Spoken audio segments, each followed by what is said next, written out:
Alright, so this is going to be a commentated run of Legend of Zelda Twilight Princess any percent. And what that means is I'm just going to go through the whole run, not particularly trying to break any records or anything, because I'm not quite at that point yet. But more so to explain the tricks and the purpose behind what I'm doing while I'm doing it, so that people like my dad, who wants to check out some of my runs, I want him to understand what is happening, so he can either be excited or be upset with me whenever the time it's appropriate for it.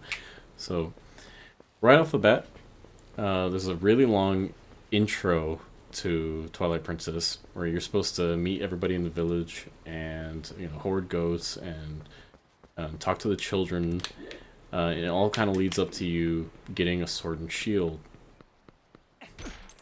Instead, we're going to use that boulder like we did just there to clip through that gate, which is usually closed for the whole entire beginning until later. And now, I'm going to drop off this bridge,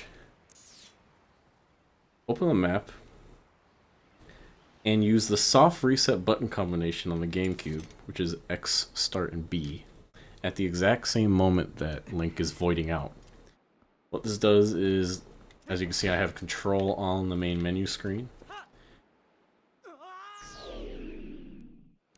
Killing myself there once allows me to actually press start instead of, pressing start before would have loaded this screen right here, and it would have messed stuff up because it would have tried to make me load a save that actually isn't there yet. But now I just saved on the title screen, soft reset again after saving to file 1. And now, when I load file 1, it will put me in the soonest area where Link should have the hero's tunic, the iron sword, and the Hylian shield.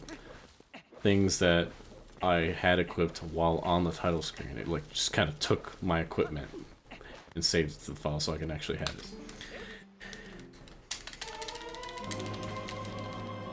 First item is Lantern, which we will need to actually access the forest temple here coming up. So you can see how that would save a lot of time instead of going through the whole beginning tutorial phase of the game. Now I already have a means of attacking and killing without waiting for the wooden sword.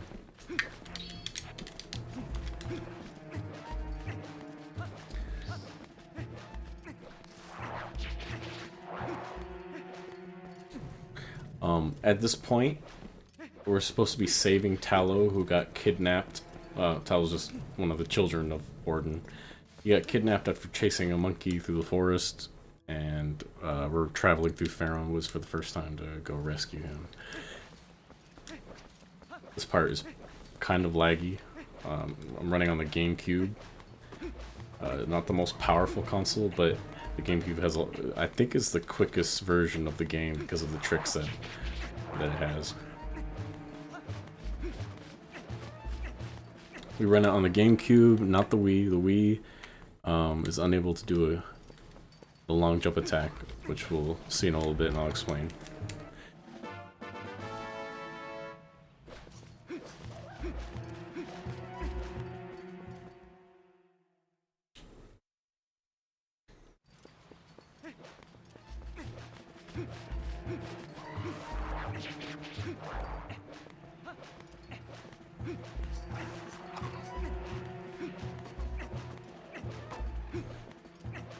Some pretty heavy slowdowns as you travel this area, and a lot of mobs are on the screen.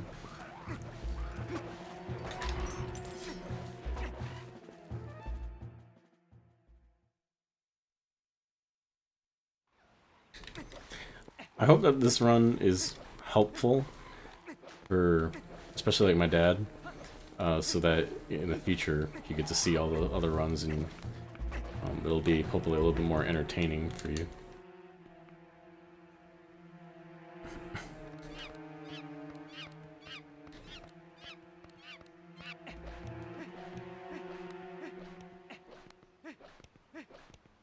So I'm going to angle slightly to the right while getting the attention of both of them, so I can hit them both twice, killing them.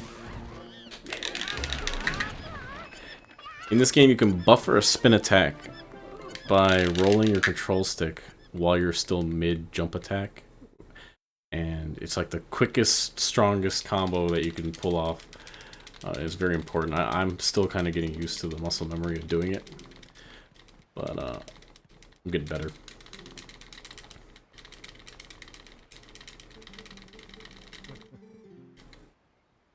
Mashing A and B together, very powerful. Skips text much faster than like just pressing A over and over again. I forgot to skip that cutscene. Here's goats. Even in casual, you know that this is a little annoying, but in a speedrun, there's usually, unless you do it perfectly, which I'm definitely not perfect, there's always like 1 or 2 goats that likes to... Whoa, whoa, whoa, whoa. You're not supposed to talk to him. Alright. Always 1 or 2 goats that just goes awry.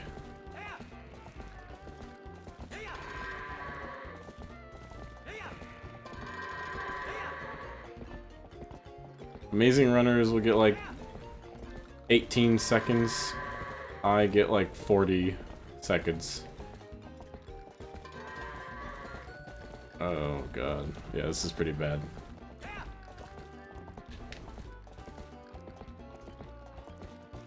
A lot of goats facing the wrong way.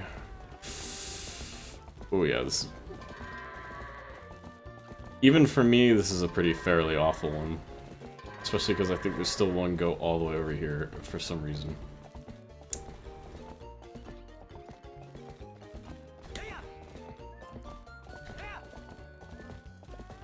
Yeah.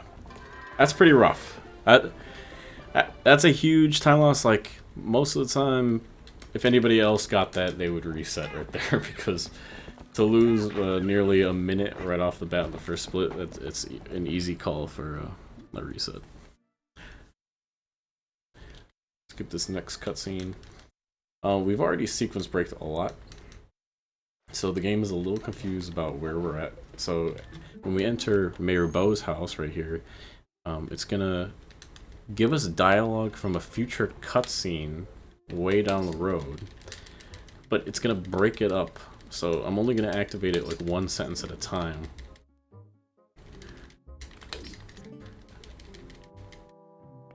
Usually he would say all of this in succession.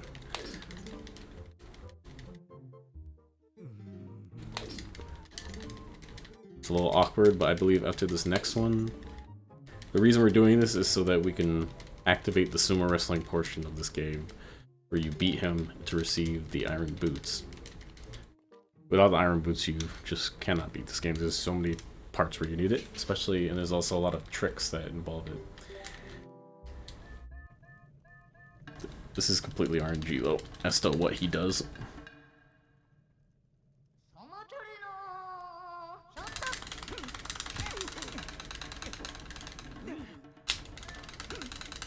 You can one-cycle that, where you push them all the way to the edge if you mash fast enough, but I'm just not the greatest masher in the world.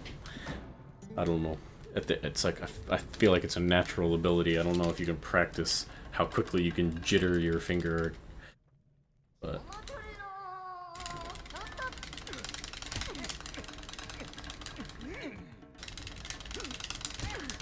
Although that was still pretty lucky though. That was nice. If my goats wasn't completely awful, I wouldn't be... It'd actually be a decent split. Look at that, I'm 39 seconds behind. That's about how much time I lost in goats. Alright, so back to the tricks though. So right here, you're going to notice I'm going to jump off and save onto file 2.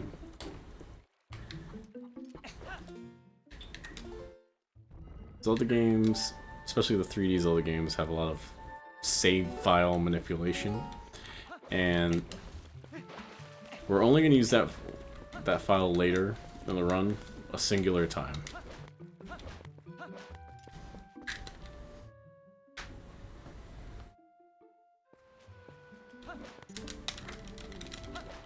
Colin.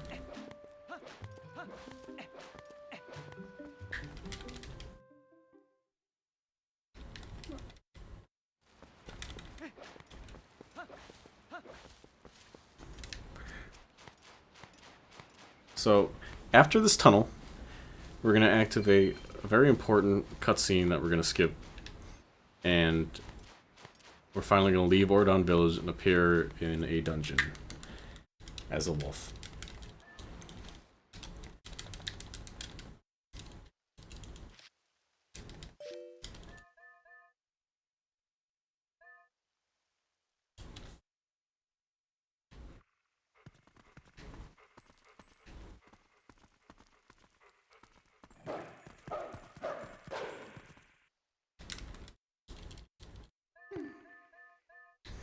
This wolf portion is mostly movement. No big tricks here, just optimize movement. And one of Wolf Link's movement techniques is dash canceling, where if you time your dash right before leaping off of a ledge, it'll kind of reset your dash cooldown, so you can dash again immediately after landing. So you get like twice as much dash if you time it right. Like right there. Usually, I'm mashing A this whole time, you can only dash so many times. I'm gonna dash off here and then dash again.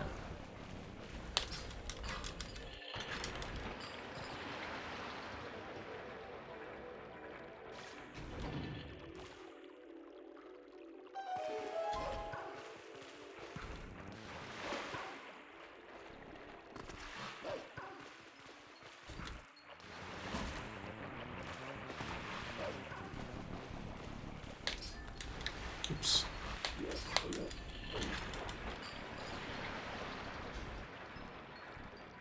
In a casual playthrough, this part feels kind of like a drag. But having the route memorized and optimizing the movement makes it feel much less so. Coming up, you're supposed to purposefully fail at jumping to the next set of stairs, because the ground is kind of crumbled, and then Midna will kind of talk shit to you about it.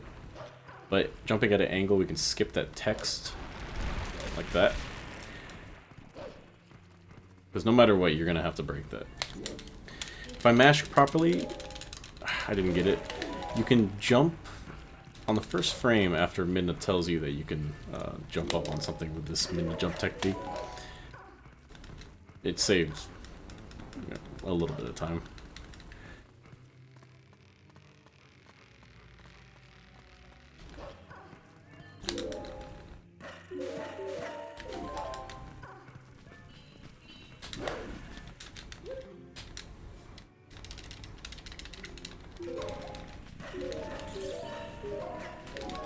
There's another case of that instant Midna jump right here, if I can get it. Oh, I'm sorry. Not yet, not yet. Still just some more Wolf Link movement.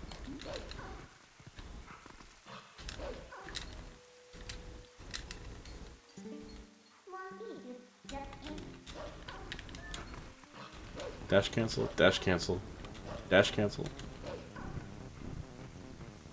Boom, boom, boom. Alright, here's the... I didn't get it. It feels good when you do.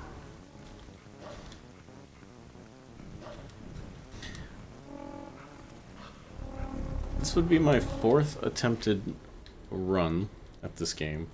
So I by no means am one to be teaching anybody else on how to speedrun this game. This is just for my dad.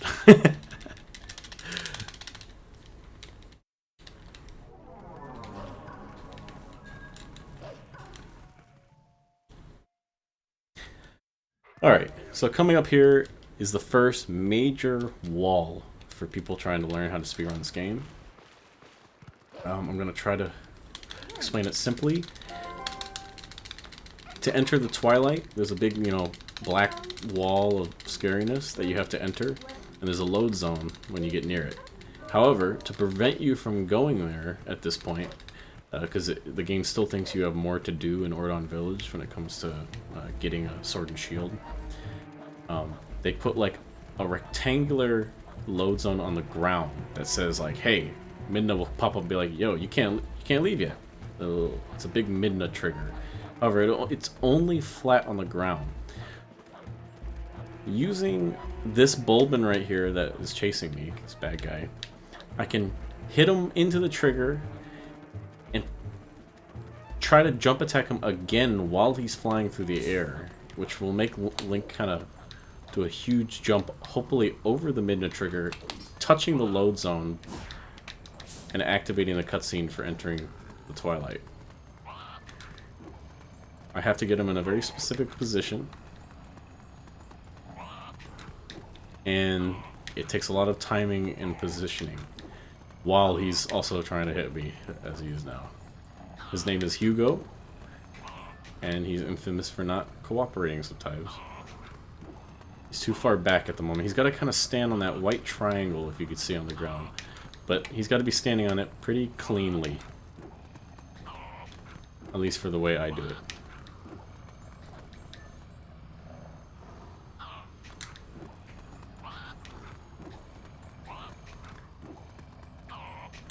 Okay. Alright, here we go.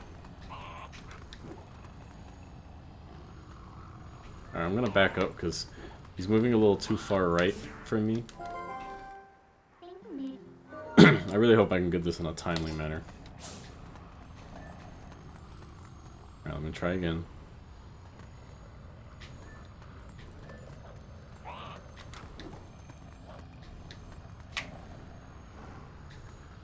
Come on. Stop on the triangle.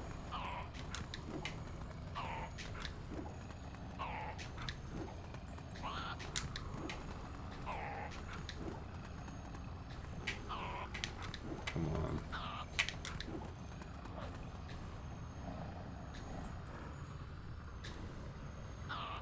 God.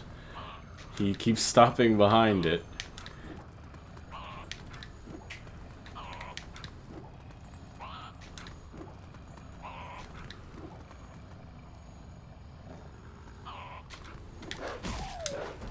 That was perfect. Boom. First try. I take a little bit of time to get the setup, but usually it's worth it for me. Look at that. On the splits, I actually got a gold split, which means that's the fastest I've ever done that. Because usually it takes me like maybe a try or two. But that was a good first try, even though it took quite a long time to get them in position.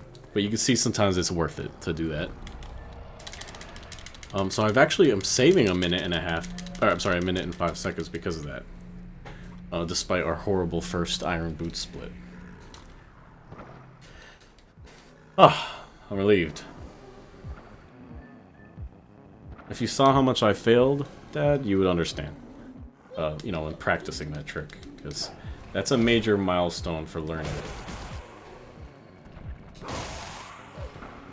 So if you don't remember, in a casual playthrough, if you kill 2 of these guys and leave 1 alive, the last one will revive them every time. So you're meant to kill them either all at the same time or save 2 and kill the last 2. Jeez. I'm gonna die here. I had to do that because he was gonna kill me. They're being a little difficult and not running towards me. There we go.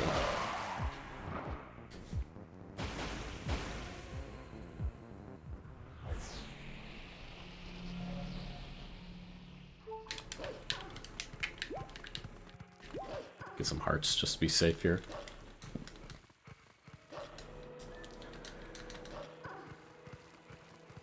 Ordinarily, if you were here, you see these bugs on the ground. You're supposed to be collecting the tears that those bugs drop to free this area of Twilight. However, with the sequence breaking in this route, you really don't care. We don't save Farron at all from it. We actually skip right past it. Right now we're on our way to early Master Sword. The Master Sword area is accessible from Faron Woods, but it's supposed to be way later in the run after you've already completed a few other temples. You're supposed to return here and a whole new area is accessible to you. but we're just gonna access it anyway.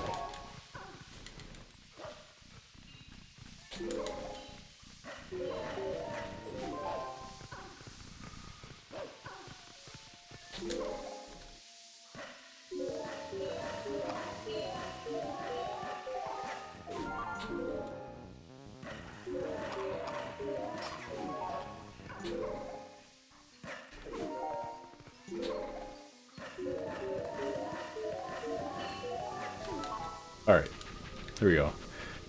It's in this next area. So, I'm gonna get a Twilight Beast next to the wall and perfectly position myself while he's raising his hand so that I target his hand, leap upwards because I'm so close to him, and land on the wall out of bounds. Didn't work.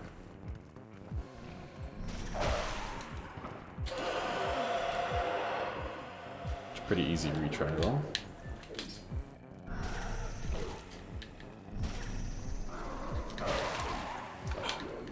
Didn't work, but you see the gist, right? I'm gonna reset his position by walking back over here real quick.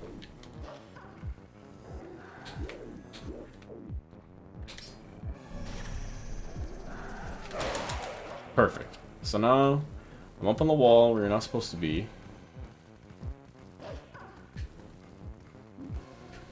And jumping off right here. This is the Master Sword Sacred Grove area.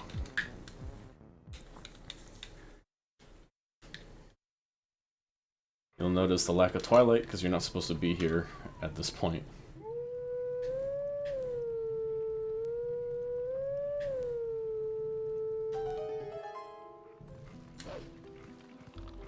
Here, we're doing a pretty vanilla chase of Skull Kid throughout the forest, where he'll constantly be opening up new pathways every time we hit him, ultimately leading to a Skull Kid fight.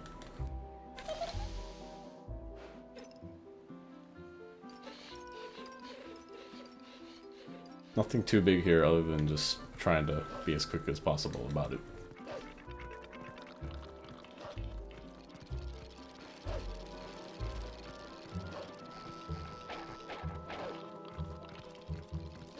Oops.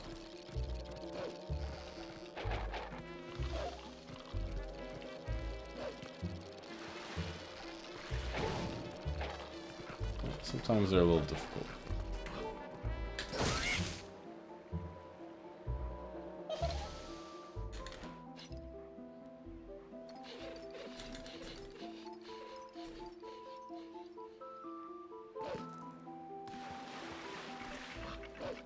So let's see, you have to go through the intro, beat the Forest Temple, go to Death Mountain, I believe beat the Forest Temple, beat the Water Temple, then you get to the Master Sword, I believe. If I remember the ordinary vanilla route. We're here instead in 21 minutes.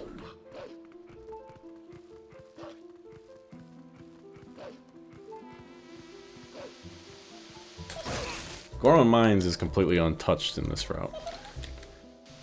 And we do not finish Forest Temple. We only go there for the boomerang and to set a boss flag.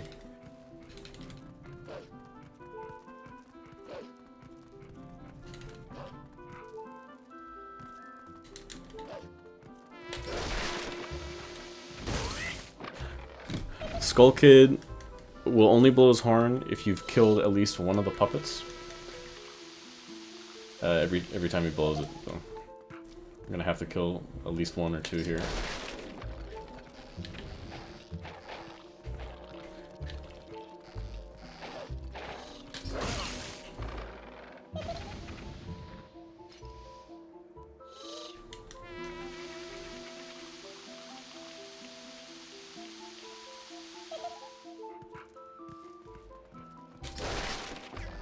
And one more time.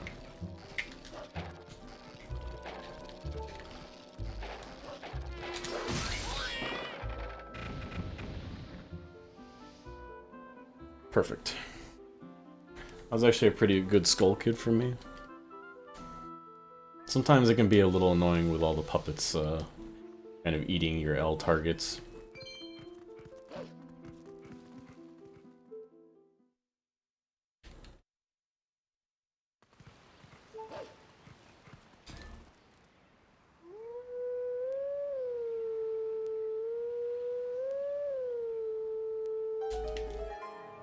So this puzzle frustrated us, at least when I was younger. It definitely frustrated me, and I had to ask you for a lot of help, Father.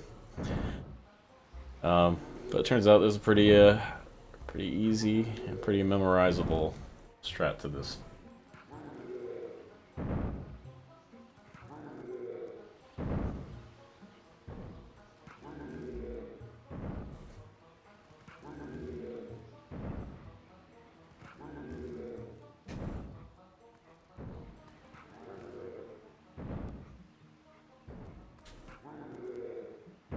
Voila.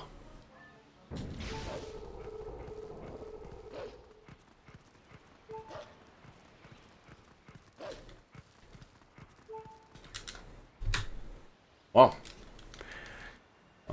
Definitely ahead. This cutscene is unskippable and pretty long. Although I don't mind too much because it used to be my favorite one.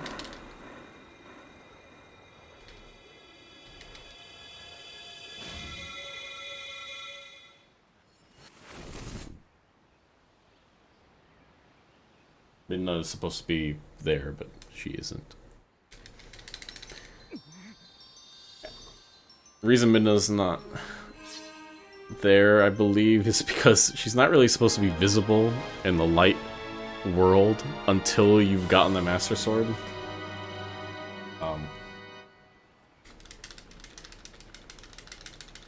If you go back, you'll notice she was never on her back because she's supposed to be like invisible in the day or whatever. But now that we get the Master Sword, we have the ability to transform into a wolf whenever we want, so she doesn't really care. Now she doesn't care. Transforming into a wolf also gives us the power to warp, which is why we're here so early. And the Master Sword allows us to one-cycle a lot of bosses that we're about to be fighting that we shouldn't be able to one-cycle.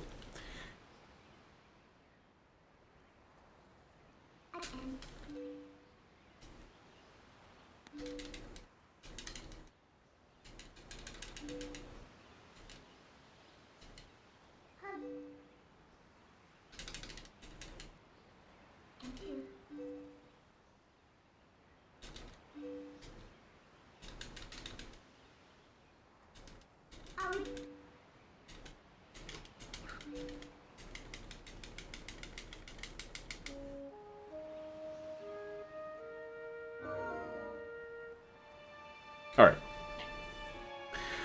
So now we head to the Forest Temple.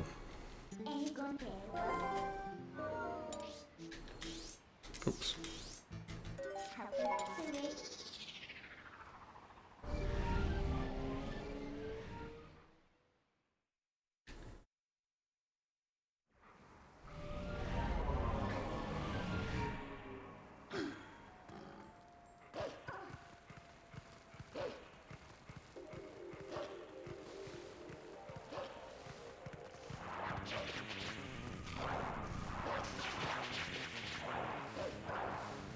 As you can see, this part is still in Twilight.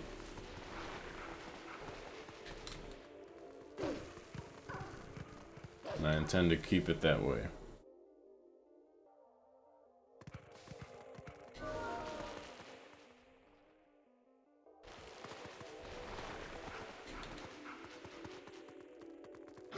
So now, with the ability to transform, you never are supposed to get the Master Sword like before you clear all of the Twilight sections. So you're not supposed to be able to do this, or you transform into a human in the Twilight, but that's what we're doing.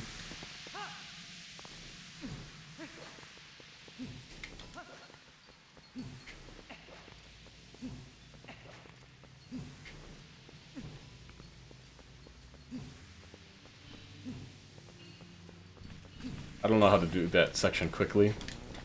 There is like a fast way to go through that mist, but if you fail, you void out and go back, and then it's like the mist is even more aggressively voiding.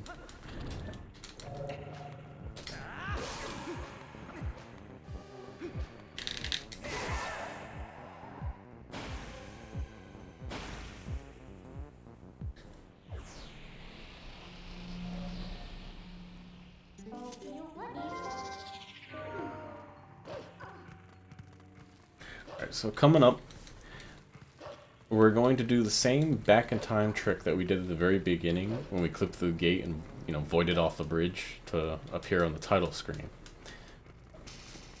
We're going to do the same thing, but it's going to be a little different. We're going to void out here as soon as we enter with a specific little, like, positioning clip.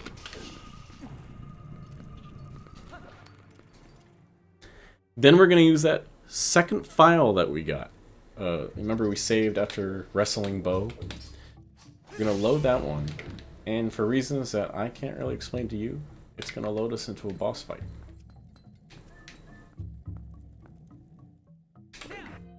Perfect frame, that's a frame perfect trick right there, with the sword horizontal. And boom, we clip through. Loading into this boss fight. Hold on, we're going to have to activate this, jump off, press start.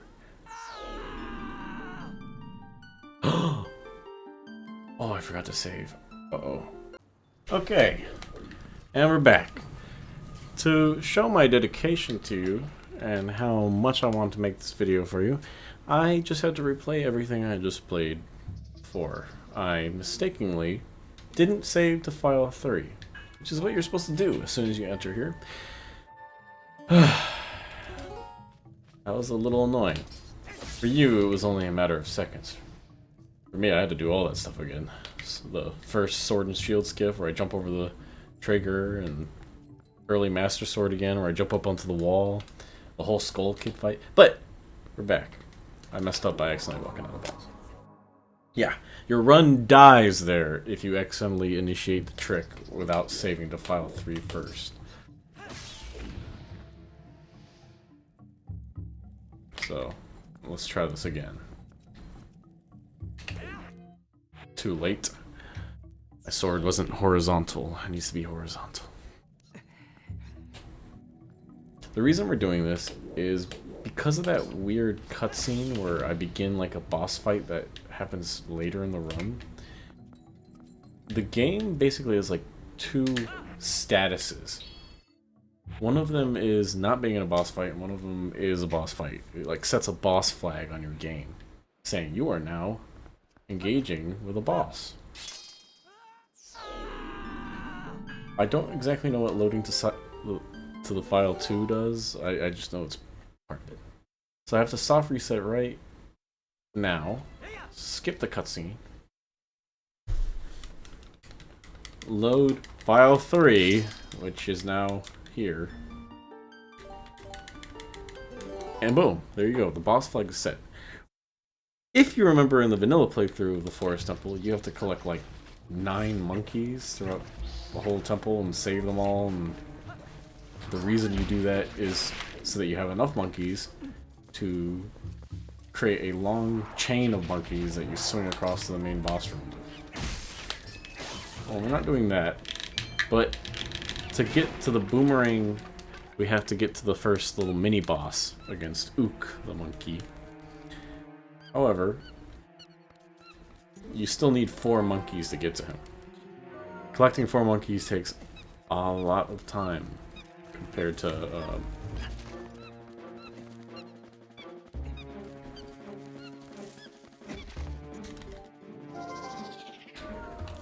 let's lower him down real quick so I can kill him with a little. There we go.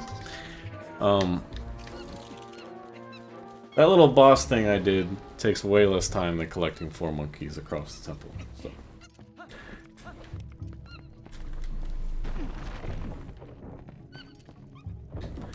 The boss flag will basically tell the game, like, hey, he's at a point in the game where he should have 4 monkeys already. Like, there's no way he's fighting this boss if he hasn't already collected these monkeys. So when you walk through this door with the boss fight active, oh, there they all are.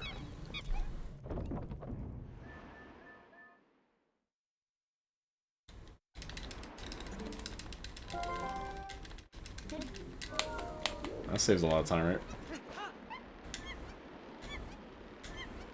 Boom. And now for the only thing we came here for. The boomerang. Oh. Boomerang.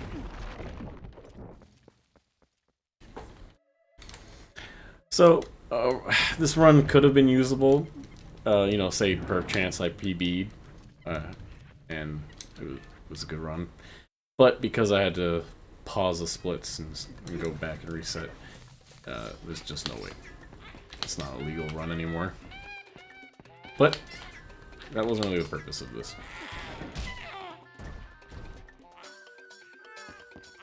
With the Master Sword, you can do a one cycle. Boom! Ook has particularly long cycles of him jumping across the pillars, and it's always random as to how many times he jumps, so it's really convenient.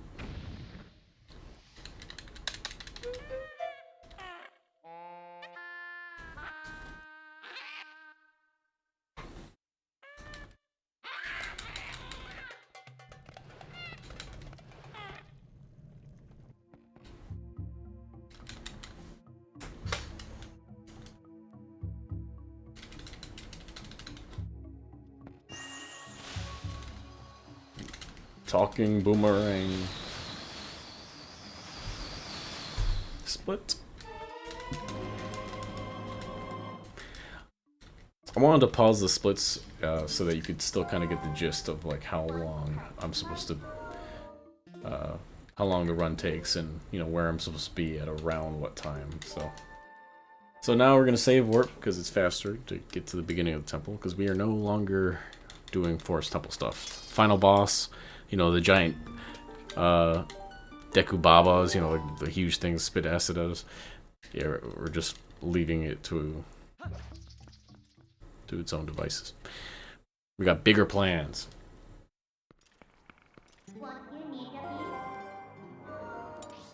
With the boomerang, introduces the greatest trick, the most flashy trick, the most useful trick in the run, the long jump attack. If you notice in this game, whenever you're Z-targeting something, if it's farther away from you, Link will actually adjust how far he jumps to attempt to hit that thing. He doesn't have like a perfectly set jump attack height, and it can show like he will jump very long and very short.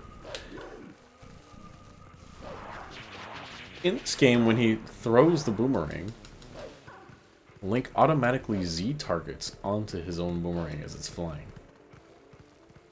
If the boomerang happens to be above a void, or above a piece of land that is higher than his current position,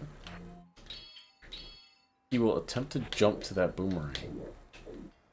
And it can go pretty far. So right now, similar to the earlier Sword and Shield skip I did with the trigger, there's a big trigger right here that says, no, turn back. You can't go forward. Can't leave this area until you clear the Forest Temple.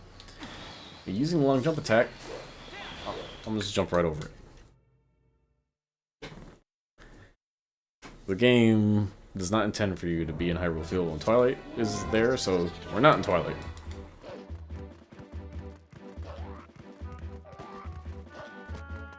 That trick is called Farron Escape.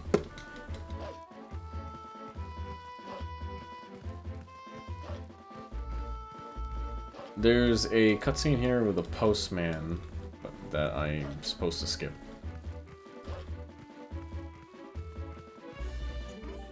But I have yet to do it.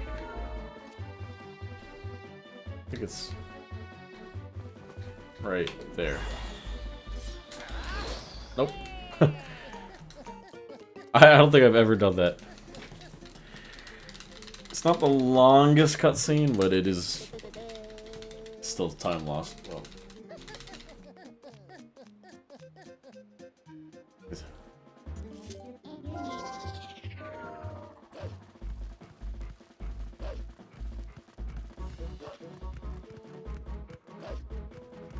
Now for education's sake, I'm gonna save here.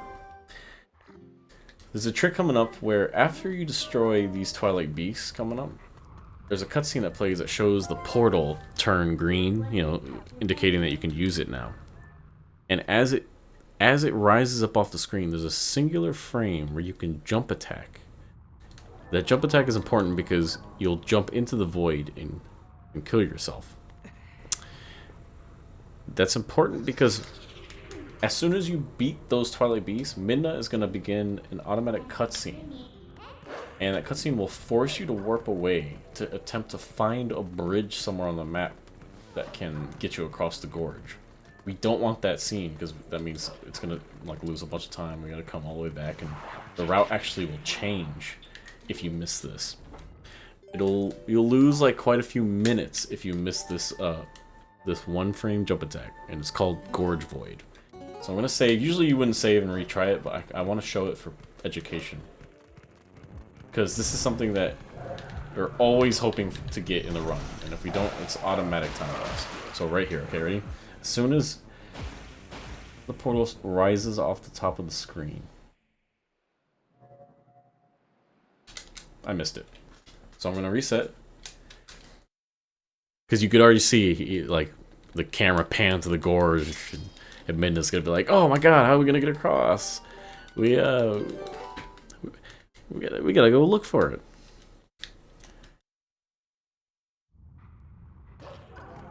The problem is, you have to time one frame. Timing one frame is a little annoying. Because you have to avoid anticipating it. You can't really, like, react to it. You just have to know exactly when to press your thumb down on that button.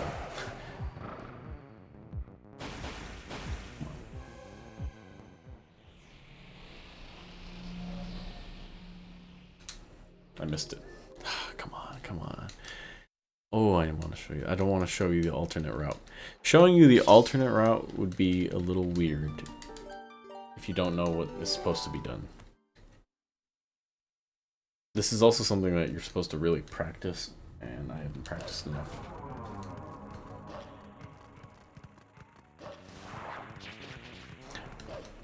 If you miss this, you're supposed to like skip ahead to the next part of the run and then wrap around and do this like later, and that loses a lot of time to do that.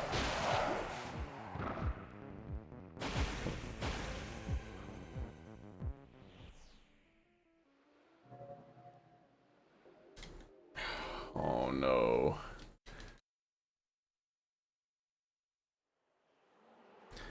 I'll give it one more attempt, and if I fail, I'll just do the alternate route. I don't want to be stuck here all day. And at the point of where I'm at right now with my skill level in this game, it's pretty common for me to not get this in a run.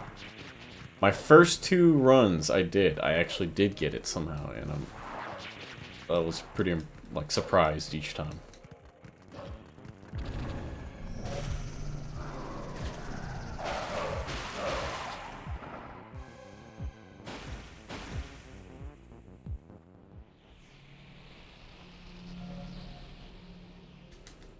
Alright.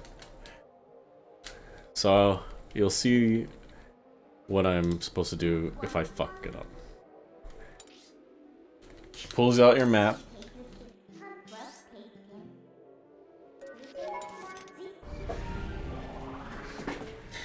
And it wants us to go find the bridge. We're not going to actually get the bridge.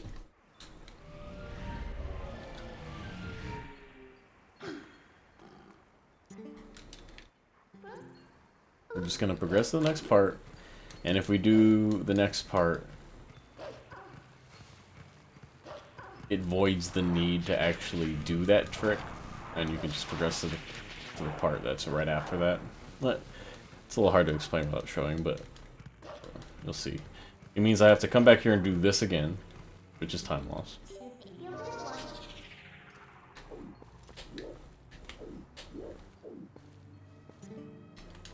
See, there's a trigger I jumped over last time.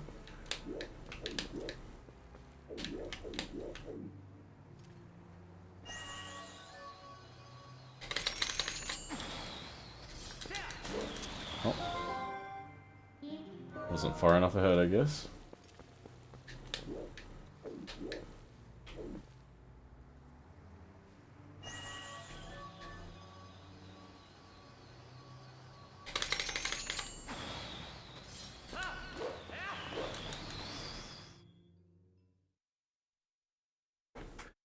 Alright. So we're instead going to go to the opposite side of Hyrule Field, towards the Lanayru province, where Lake Hylia is and the Water Temple is. I'll put the camera like this so that there's less on the screen, less lag. Hyrule Field's a pretty big area for the GameCube to load. We're not supposed to be able to get through here yet, because there's these big gates.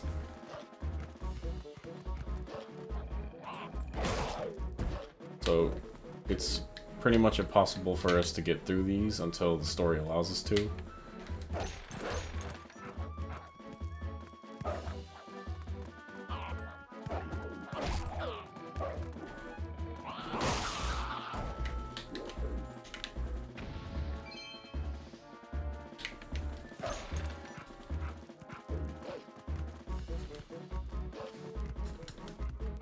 Because we're not supposed to be here and the sequence has been completely broken, it's not gonna know what to do. So it loads us into this area here where we're on a bridge, and it's a cutscene that happens later, and they're trying to burn down the bridge with us on it, and you're supposed to jump off the bridge and fall into the lake below.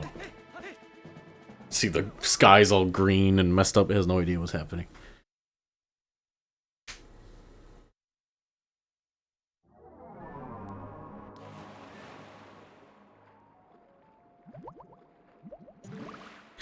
Now for a hard trick. This trick is setup, positioning, and timing based. I gotta look exactly here. 1, 2. We gotta dash 5 times. 3, 4, 5. So down below is the water temple at the bottom of the lake. You're supposed to have Zora armor by this point so that you can breathe underwater, which I do not have. So we're going to be doing all this water stuff underwater without the ability to breathe. So everything we have to do it quickly and with enough time. But we also don't have water bombs to blow up a boulder that's blocking the entrance to the water temple. So what do we do? Well, there's these pillars that are right next to the door, and if I get it correctly, I'm gonna squish Link between the pillar and the wall, pushing him out of bounds while I'm unable to breathe. You can see my air meter in the top left. Let's see if I can get this.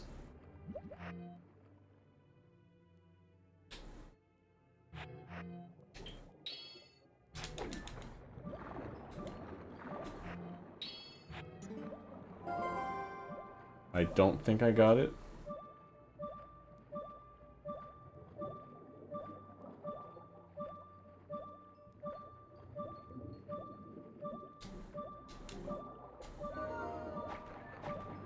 No, I didn't. Alright, so I just have to die. So you see there's a boulder in front of the door in this pillar.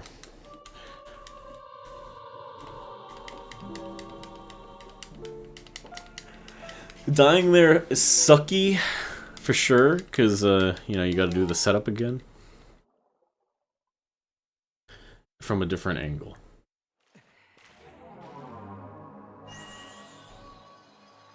So you aim about right there. Dash 6 times.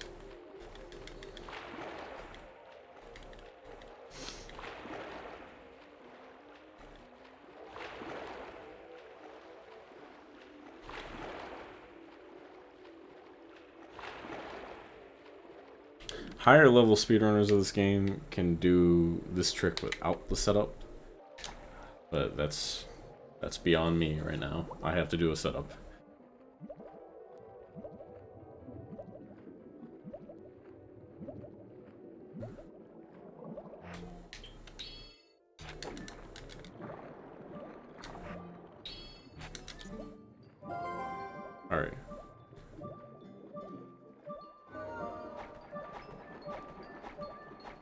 gonna tap swim into the load zone. Got it. Woo! With just enough air to survive. But look, now I'm in an underwater tunnel of water that there's just no way I'm getting through. So instead, I'm just gonna save warp. When you save and reload this file, it's gonna be like, okay, well, you know, surely every time he saves and loads the water temple, he doesn't want to start, you know, in that tunnel and have to swim his way all the way to the temple. So we'll just skip that tunnel and start him in the temple. Yay, we're here.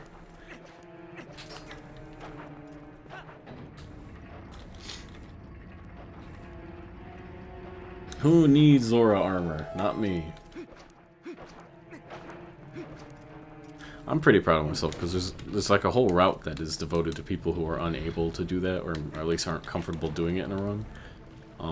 But usually it doesn't take me too long to get that.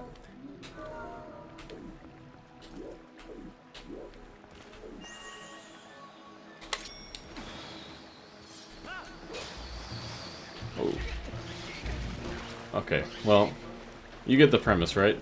Here you're supposed to have bomb arrows to be able to shoot down the stalactites to progress. But we're going to use the long jump attack that we used earlier to maneuver around this temple without all that jazz. Aim above, jump. Yep. You get it, right?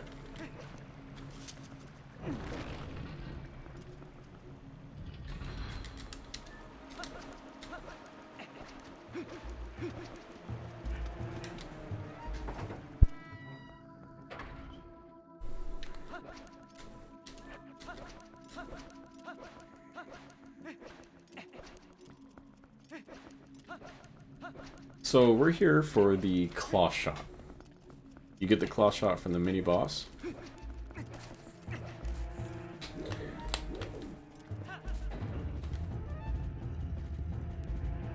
As well as Uku. We're about to pick up Uku. Uku's the bird guy. And Uku allows you to leave the temple at any point and then teleport back into the temple when you want to later. It's kind of used as like a mid-temple saving device. We're going to use him to leave after we get the claw shot because we're not trying to beat Morpheal yet. When we beat the final boss, it activates like a sequence that is just more convenient to do it later. So we're going to come back after. Here's this cool little trick. Hopefully I get it. Yeah. Yeah. Alright. Remember that boss flag we set earlier to get the monkeys?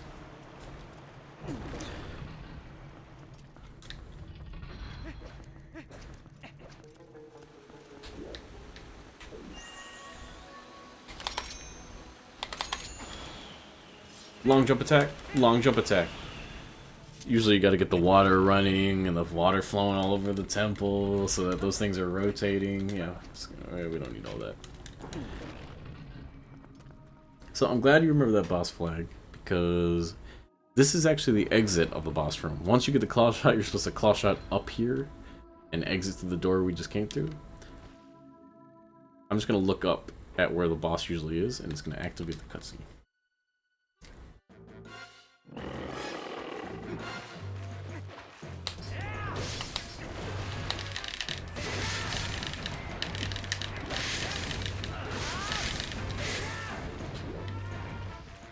As he jumps up into the sky, I can see up, like first-person view real quick to make him fall instantly.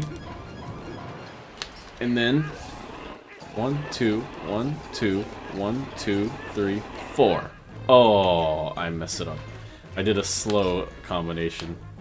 That's a shame. You can one-cycle him, but apparently I'm just bad at it.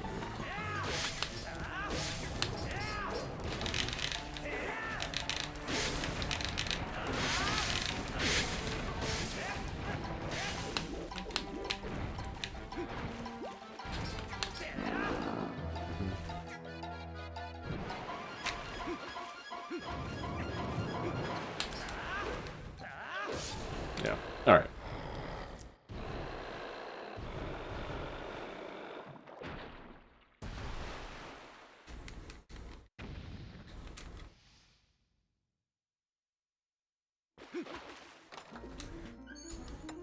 Here's a claw shot.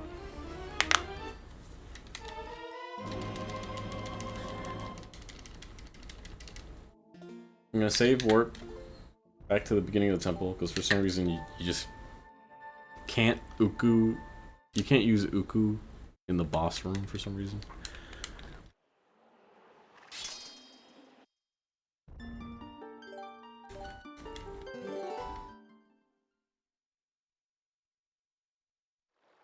Or maybe you can and you just don't want to. I don't know which is the reason.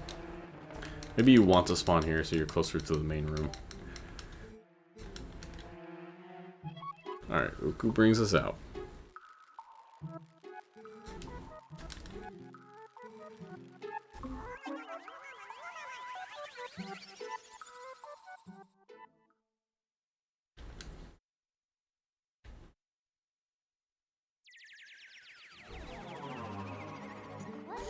Now, we're gonna go back to the Kakariko Gorge, you know, where I failed the Gorge Void a few times, because we still need to cross over that. But before we do that, we're gonna go through this little sequence here where we fight this little Kargarok mini-boss, because it leads up to Zora's domain, and we're gonna get the warp portal there. This saves time having it activated, because later we're gonna need to teleport up there real quick. So it's a little bit of setup for later to make everything faster.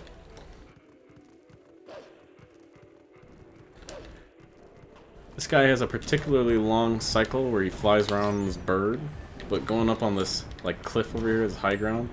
I could do a quick cycle after I've hit him for the first time.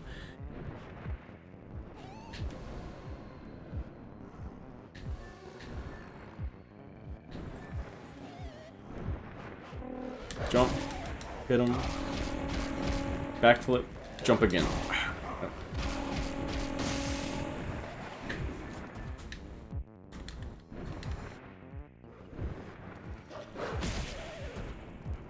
Oops. Didn't mean to do that.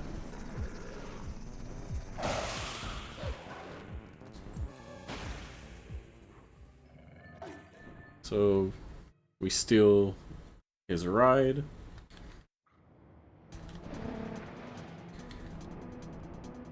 Ordinarily, you gotta fly through this long sequence, but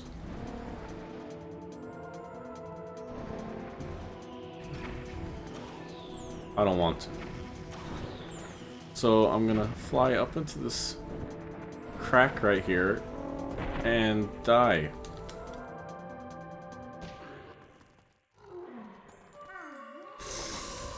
Oh, that's a shame. That's a shame. That's not the trick.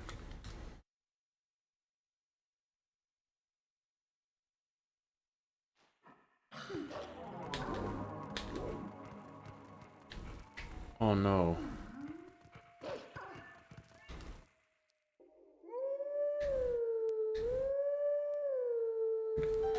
Alright.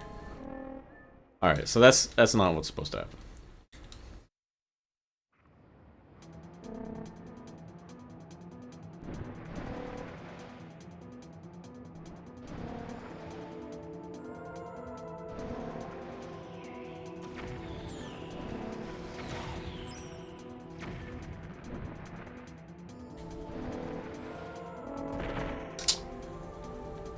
Oh my god, man, I'm failing this just because I'm trying to do it for the video. Oh. I've never failed this. Especially not twice in a row.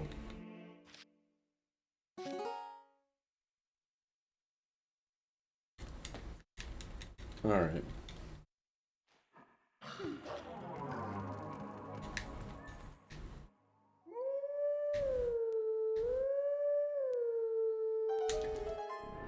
It's just a showcase run. Not gonna let that discourage me. I just want to show you. Because this is something that I will be going for in runs.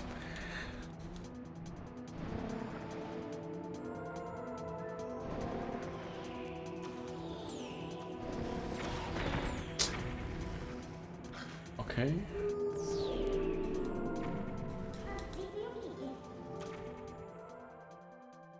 Am I okay?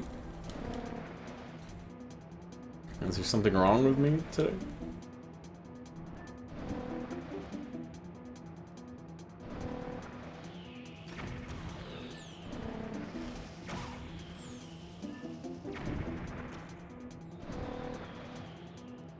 There we go. Okay. You got the premise. You're supposed to go out of bounds and you fly straight to the low zone while out of bounds. I somehow managed to get back in bounds. I guess I didn't hold left enough. But it's cool. We'll fly it normally. It saves 6 seconds, so. Instead, I ended up losing about 2 minutes trying to get it.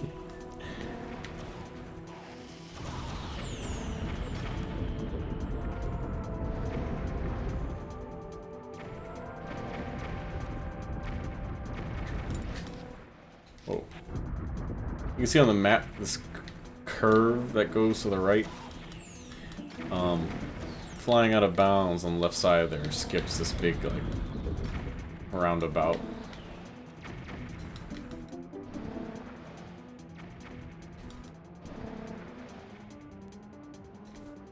There's also some flying rocks.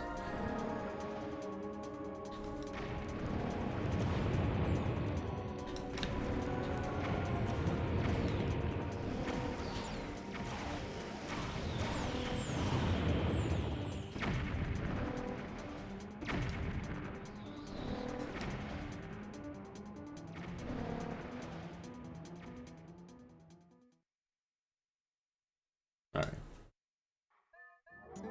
Where?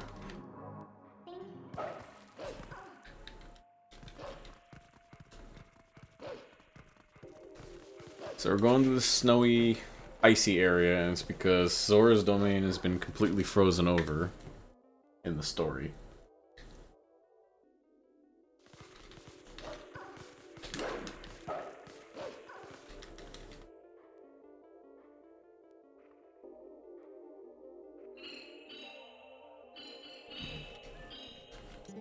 Forgot I could skip that.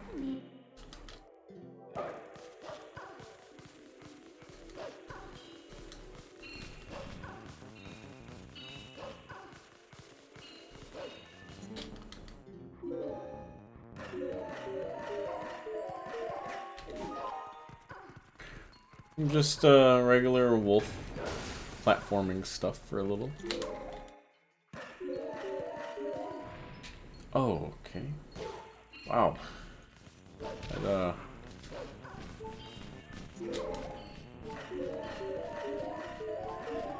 mistakes I've never made before are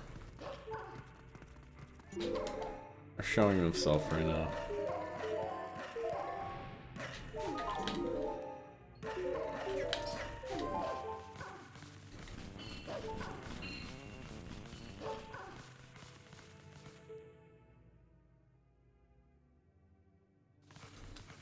There we go. So you kill the far one first, who's separated by this wall.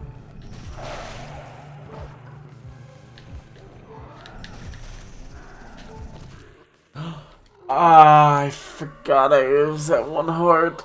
Oh, God.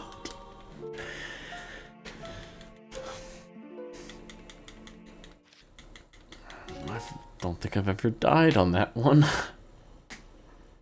No. Oh, okay, okay.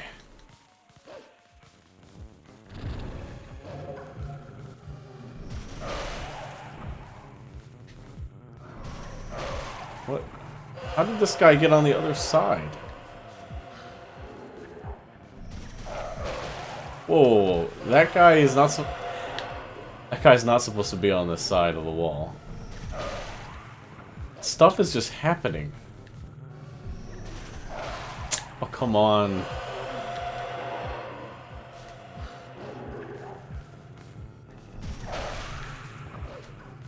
Come on. He's like walking into the wall too. Because he's not supposed to be over here. Look at him.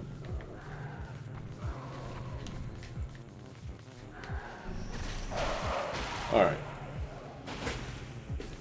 That's totally messed up.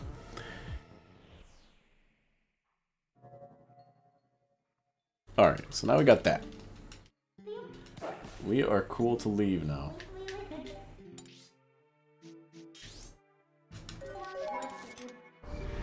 Time to return to the gorge.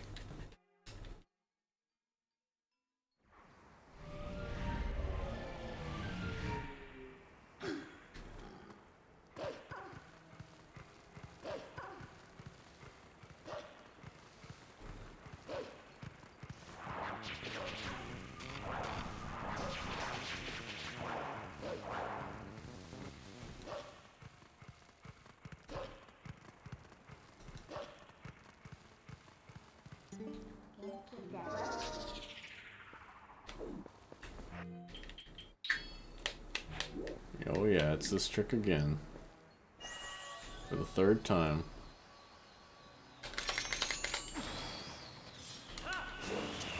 And I'm being a little lazy with it, because after the first 2 times you're just like done with this trick. You're like, please, just let me through here. Should be the last time.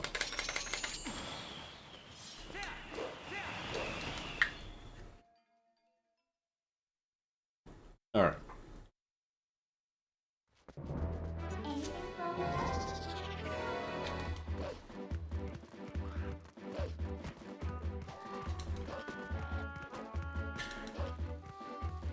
I'm happy I got that pillar skip in the lake pretty well.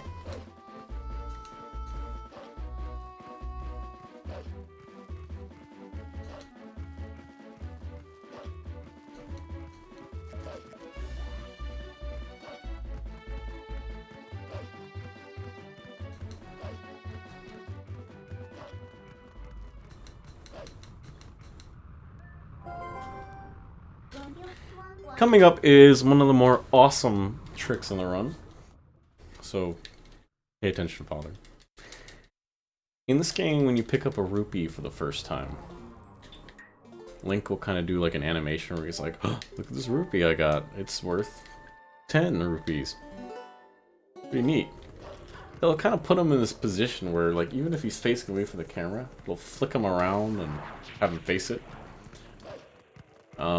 We're gonna abuse that because these fences that are up here, right, are not meant to be climbed. Like, we have no way of climbing over them, even though they look climbable.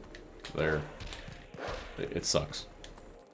We're gonna use that to cross this giant void down here, which we're supposed to use a bridge to cross. But we're not doing that. Instead, we're about to do something awesome. We're gonna dig up a rupee that's hidden right here. Move over to this position. Come on, let me get this. Move into a specific spot with a boomerang. Grab the rupee. Aim above this fence right here. Do a long jump attack onto the fence while grabbing the rupee like this. So now I'm standing on it. Roll off to the left. Turn. Grab the cliff. Holy shit. I'm actually getting it while talking. Oh no, I fail this part sometimes though.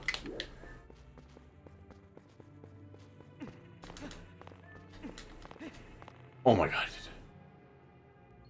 Okay, now hit the fence, flick around, throw boomerang. No.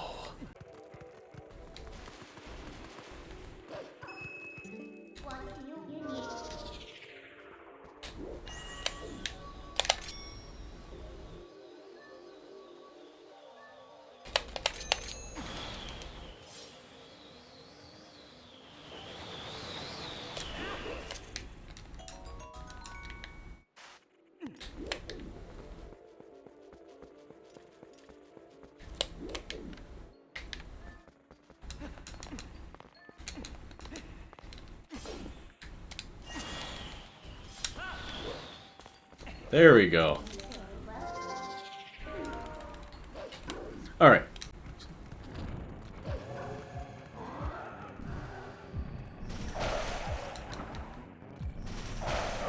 Another failure that I never make in an actual run. You just walk around that trigger. I see why it loses time now, though. You just have to like leave and come back. But alright, so we're here. It's finally time to do the Elden Twilight. This is actually where you'd split, right here, once you start the vessel. As you can see by the splits, a little behind. It's okay. We're getting into the... Oh, okay. We're getting into the nitty-gritty. This is a big part of the run, is Twilight optimization. How quickly can you collect these bucks? You remember how much of a hassle or how much of a drag it was in, you know, in the casual playthrough. How fast can I do it? We get this graveyard one first, but we don't collect the tier. Instead, we go over to this well, transform it to a human. You're supposed to exit this well, but instead we're going to enter it by side-hopping through it, because it doesn't really expect you to be able to transform it to a human right there. Transform again, because there's 3 down here.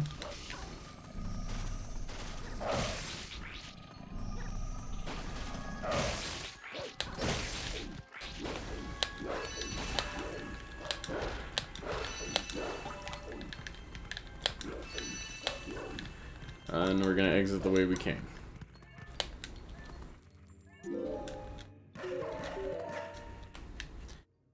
Collecting that tier that we left up in the graveyard. It takes about like 4 seconds for the tier to become collectible, so it's just like a little minor optimization right there.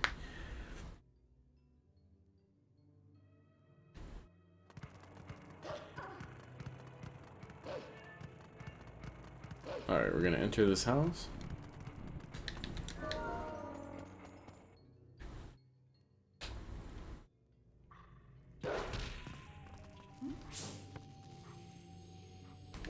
Oops.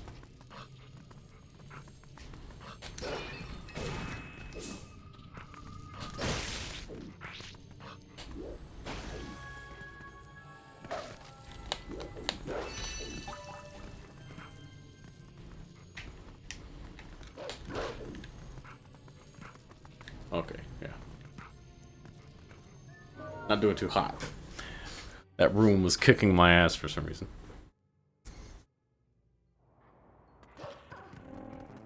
So now it's time to climb up here.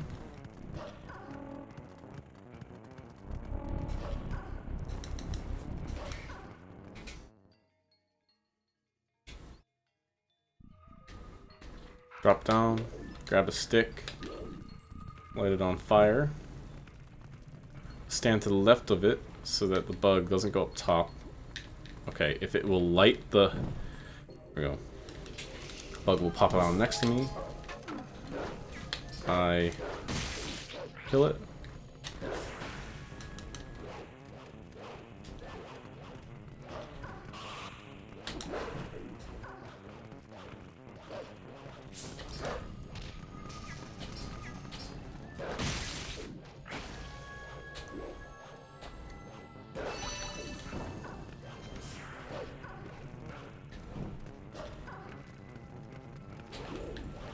Collect this here on the way back.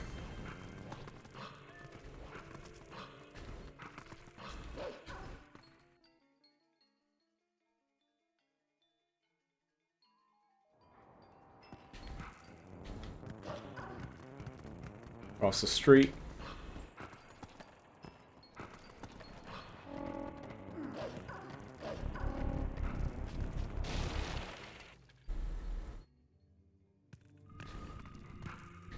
Push this crate.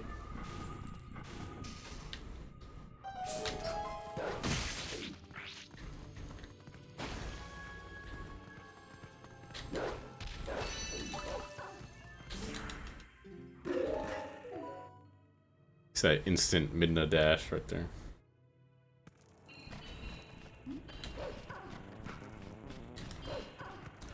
So at the top of this next building, there's a big cutscene where you're supposed to enter a bomb house and there's 3 bugs inside, and you try to light a fire to like get them out, but because it's a bomb house, it explodes, and it takes like forever to finish. And then Midna talks about it afterwards, about how you destroyed this building just for the bug. Oh, please. So instead we're going to use another long jump attack to try to skip over the bug spawning, because first the bug will like spawn and run into the bomb house, and you're supposed to like chase it inside. Well, hopefully we can beat it there. The trigger's right in front of us at the top of these stairs.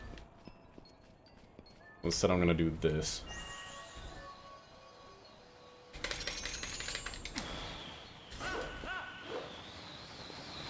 I did it. As soon as I walk forward, the bug will spawn. Got it. Watch this bugginess. Look, now the bomb house is exploded. We skip the big cutscene. I get all the tears. If I can get the... Okay. Uh-oh. Please. Oh, no.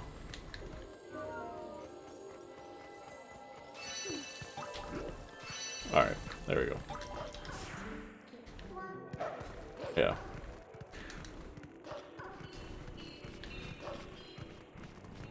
Actually pretty proud of myself for getting that. I think that's like the second time I've gotten that.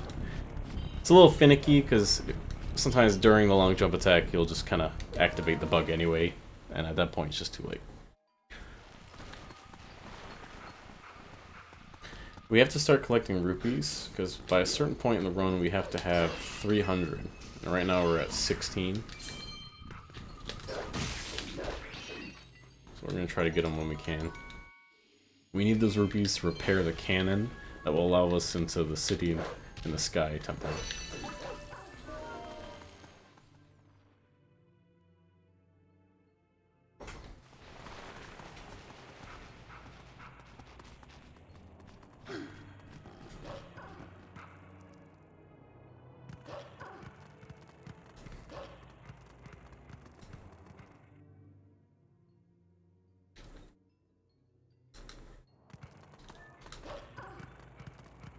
I'm hoping that this is easy to follow, and I hope that I'm able to convey this information to you.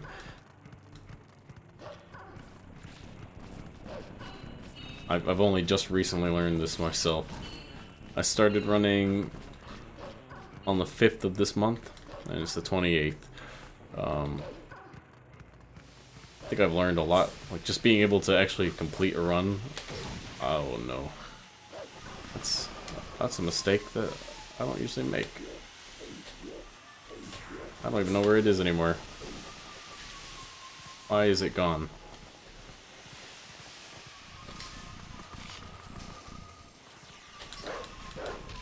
Come on, man. Please. Come on, man. Why is it just constantly running? There's no way. Alright. Okay, yeah, I see it, but it's next to the geyser. Okay.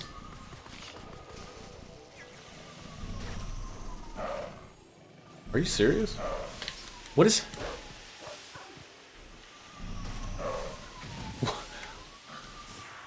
What? Oh. Whew. I mean, that's not my fault, right? I refuse to believe that that's even slightly my fault. The game didn't have to make it that annoying. Okay. We got the last 2 bugs over here.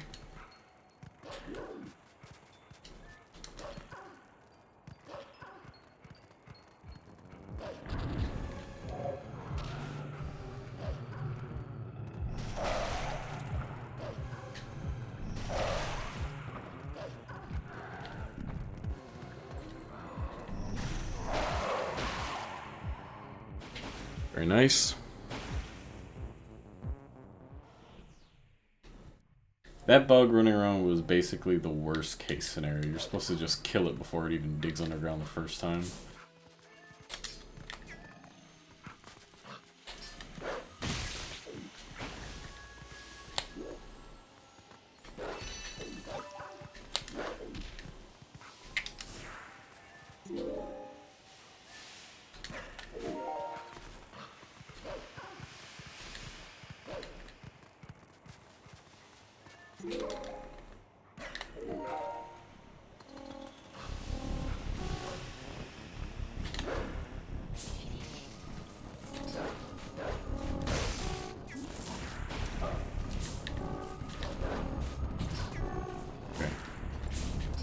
Okay. I've never had this problem either.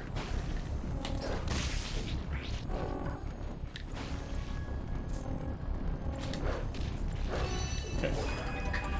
Alright, that's complete.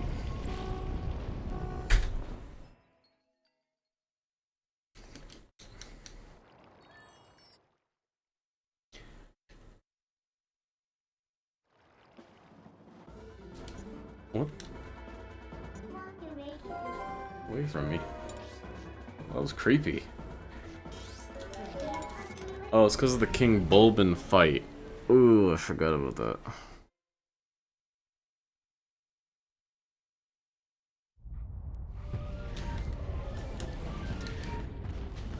Alright, so we're warping to Death Mountain here because we want to do the...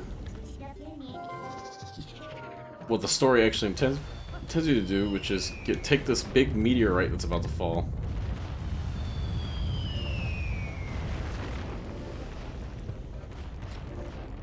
You're supposed to discover this before ever getting to Zora's domain and stuff. So it's supposed to already have been here. But we're gonna take it to that that frozen area up top. To save them all. Crashes into the ice, thawing all the Zoras.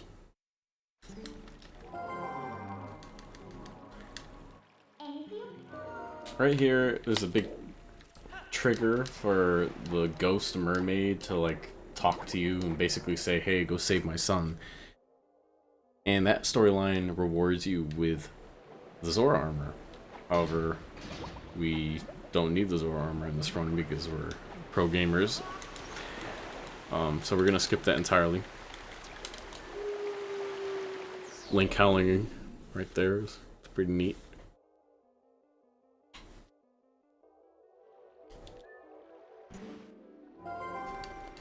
Alright, so we're back in the lake, but this time it actually has water in it.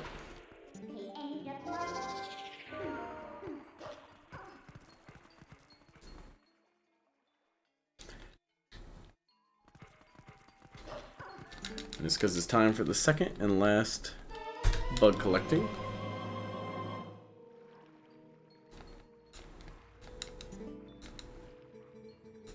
Oh, wait a second. Oh, yeah, there we go.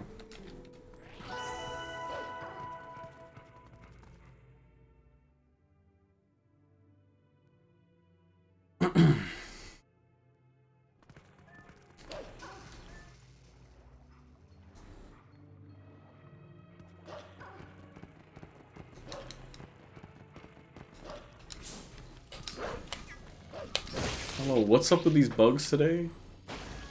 And they're dodging?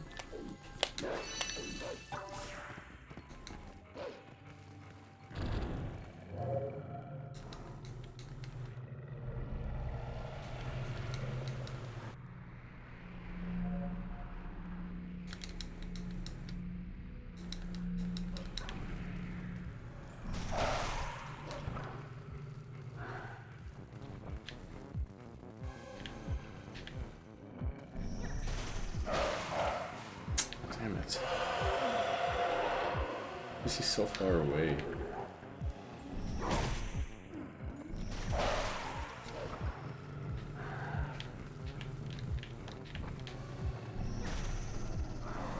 Why is he facing the wrong direction? Please, thank you. It's like the enemies in this game don't want to fight you. Oh, God.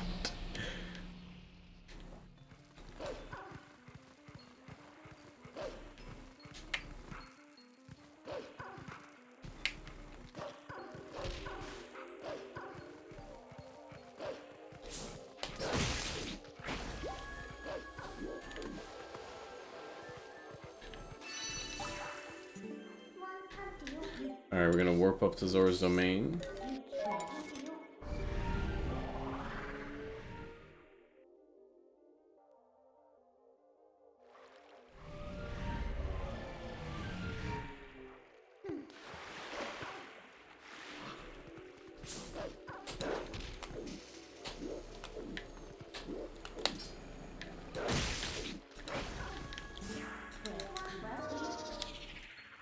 We're gonna do the same skip on the mermaid by going underneath the cutscene trigger, by going underwater. Sorry, I don't think I really explained it when I first did it. They just forgot to extend it underwater for some reason. But it's because you're not supposed to transform into a human at this point, so you can't use the iron boot, so there's really no way you're supposed to be able to actually, you know, go underneath that water, so.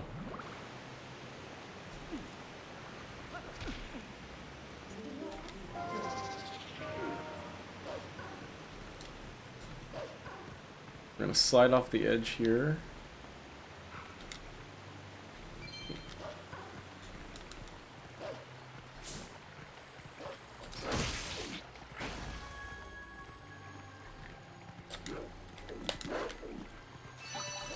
Now it's time for the two most annoying bugs in the game, the lily pad bugs, the Twisted Sisters.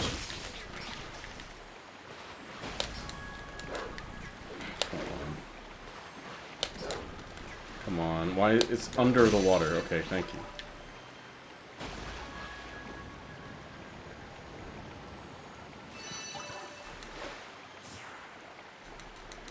Not the worst. Those bugs can be very, very frustrating.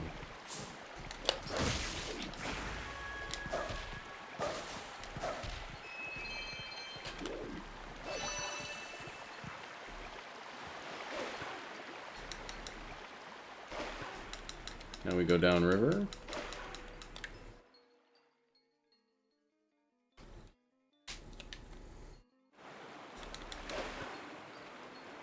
It'll show us a little cutscene of two little ghosts for some reason.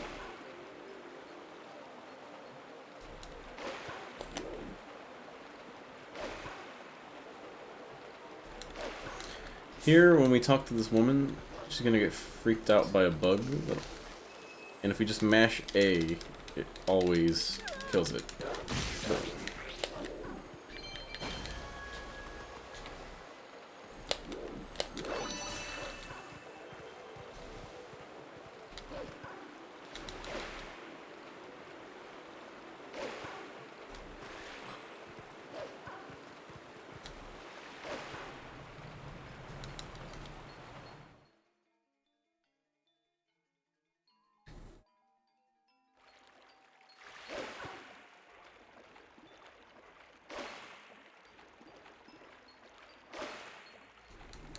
Alright.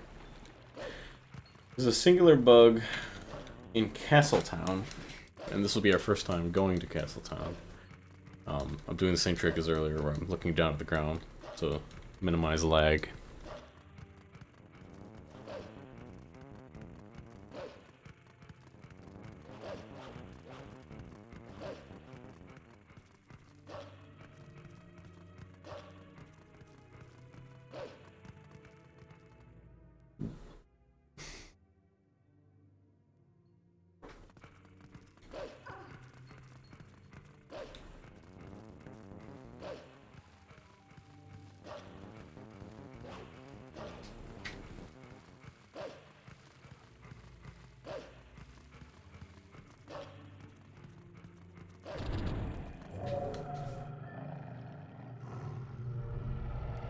Warp portals everywhere.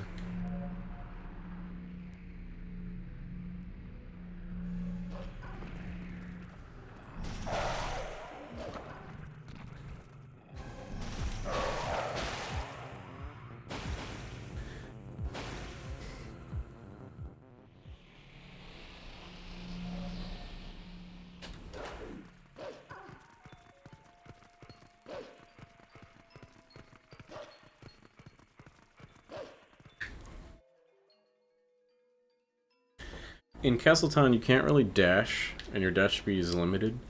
So it's actually faster to dash and instantly cancel it with an attack, because the attack moves the Link forward a little bit. And it doesn't really look it, but it is faster.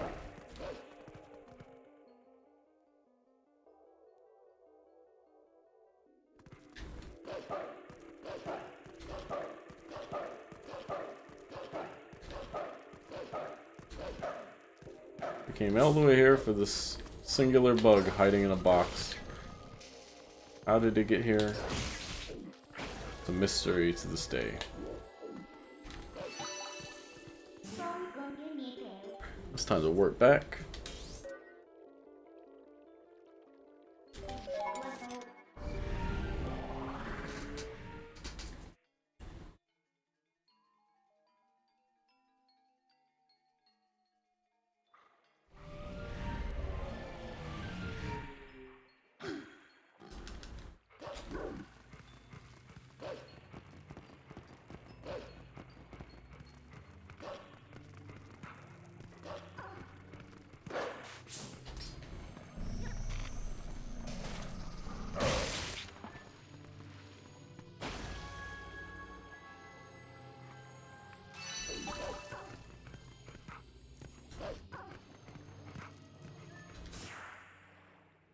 Yep, we're doing this again. But we only gotta do the beginning. There's 4 bugs early on in this flight. And because of the routing, as soon as we get them, we can bonk into the wall. And the game will place us in front of the final bug. The wonderful Legend of Zelda Twilight Princess speedrunning community has taken a lot of time just perfecting the routes. They know what they're talking about.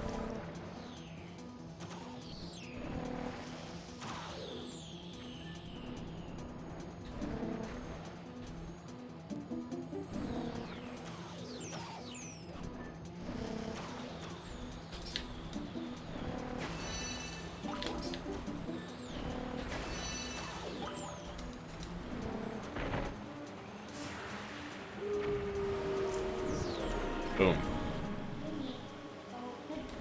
So now we say no.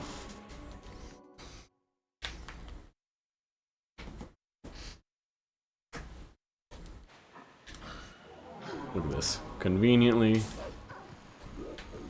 Right here.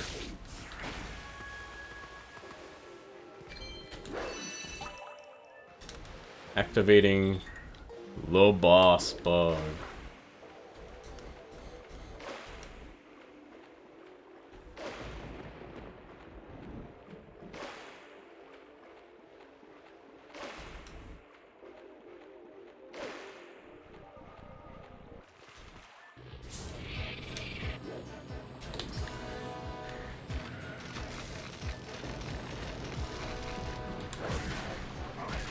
So, there's some manipulation you can do with this fight. I have no idea what it is, or how to do it. I know it has something to do with facing the camera a certain way.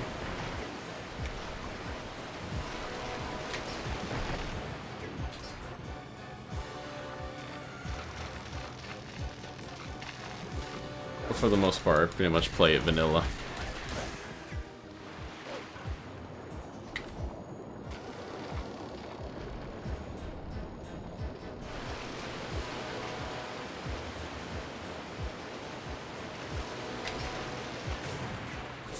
That's definitely not it.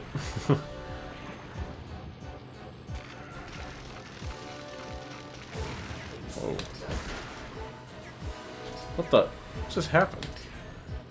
Oh, that's super unfortunate. It's like I just bounced off of him for some reason. Okay, at least he didn't fly around again.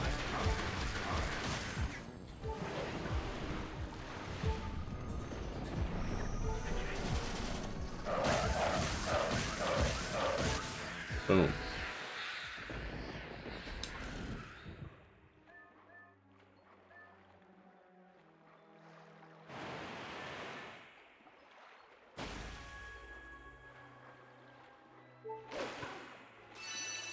Very nice.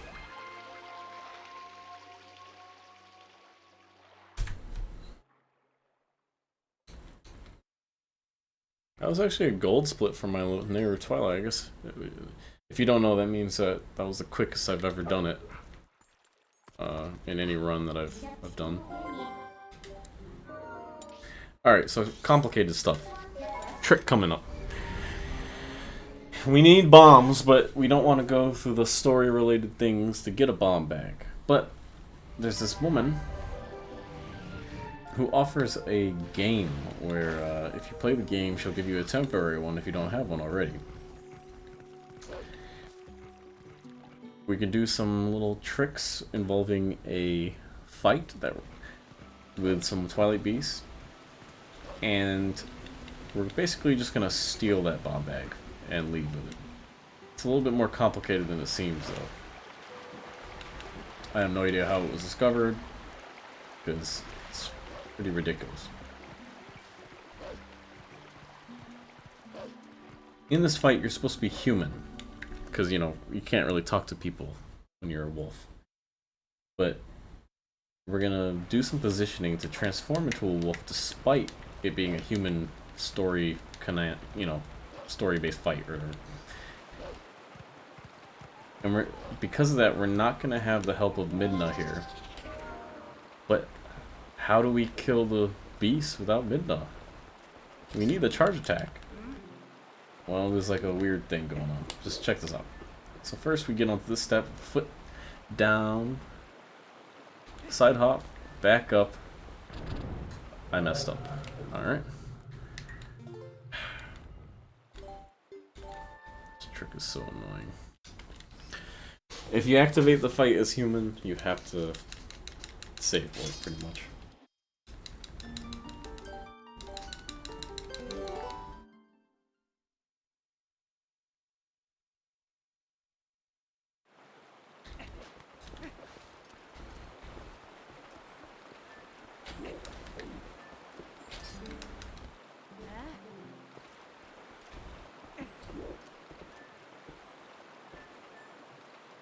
Side hop.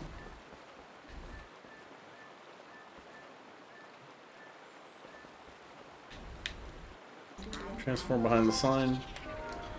Please activate. Okay, so it didn't. Alright. Try one more time.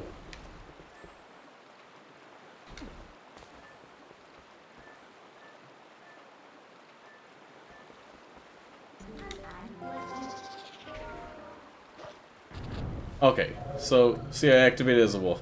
You can see, like, it's like because of that positioning, I barely step into the area where it activates the possibility of it spawning, but then I still get to transform into wolf.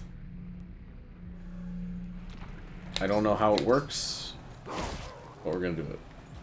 So I gotta kill these guys with a very specific pattern to kill both of them at the same time. So normal attack, spin attack to separate, grab onto one, but let go. B attack the other one, grab onto him, press A.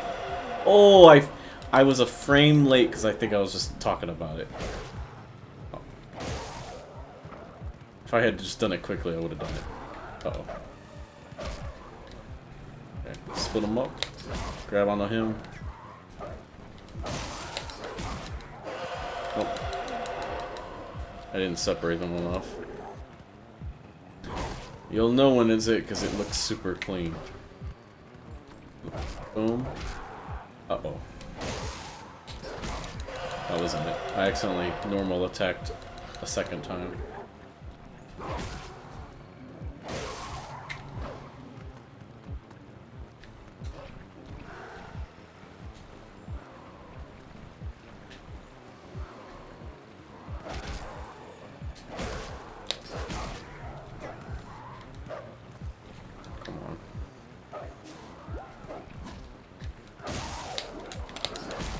Bro, why was it like phantom hitting them?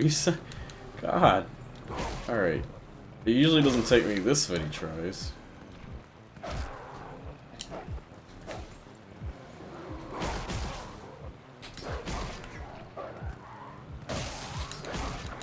There, did it. You can see that's a finicky process. So now this lady's gonna talk to us even though we're a wolf. And it's gonna be glitched as hell. She says the wrong dialogue, but activates the mini game where she gives us a bomb bag, talking to us as a wolf. So now we're gonna warp out and warp to the same area we're already in.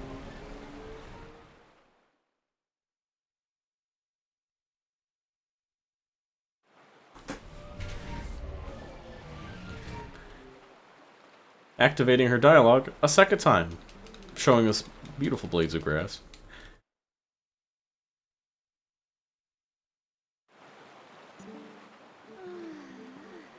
And she gives us the bomb bag a second time. Except this time, you know, we've had enough fun, so we're gonna leave for real.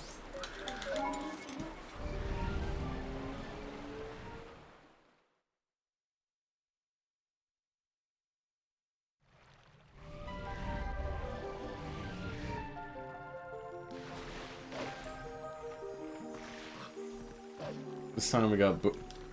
Now we got a bomb bag right here. And a mysterious black rupee that just doesn't... I don't know what it is. It's like a slot holder or something.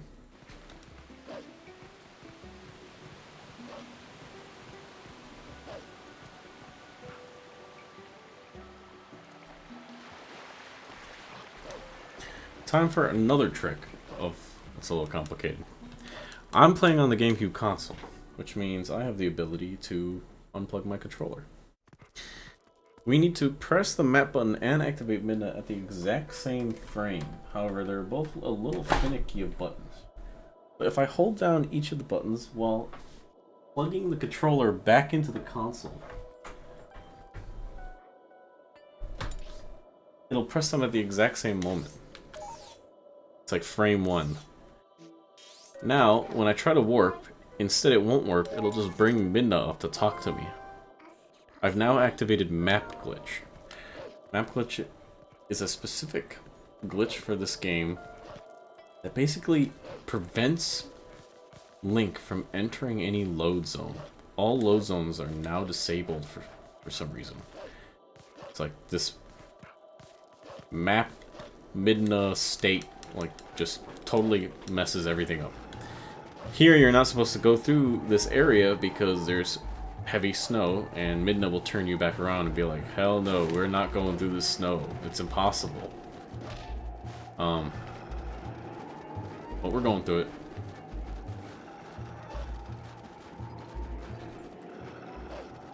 Oh shoot, I forgot where to go.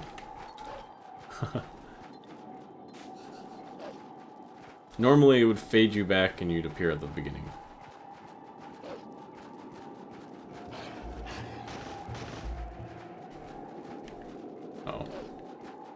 I actually forget where to go in the snow.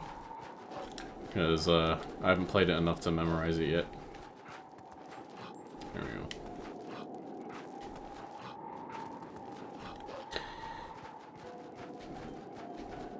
Now, the only problem with the map glitch is once you've enabled it, you now have to find a way to disable it. Because, like, say, for instance, you die in this mode, it soft locks your game. And it's just over. And I can't progress to the next area if I have map glitch activated. So something has to interrupt it. And conveniently, a Howling Stone is here. Oops, sorry.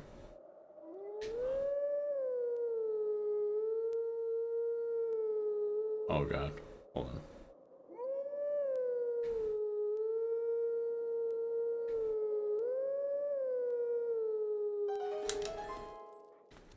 I'm also now realizing I forgot to do a second Howling Stone. Also, we can just leave here. We don't have to do the whole singing cutscene with the other wolf. Activating that little teleportation right there to that area was enough to get rid of my map glitch. Very convenient.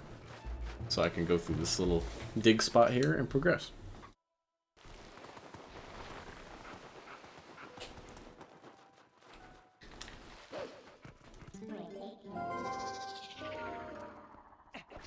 Now I can finally use the weapon I got.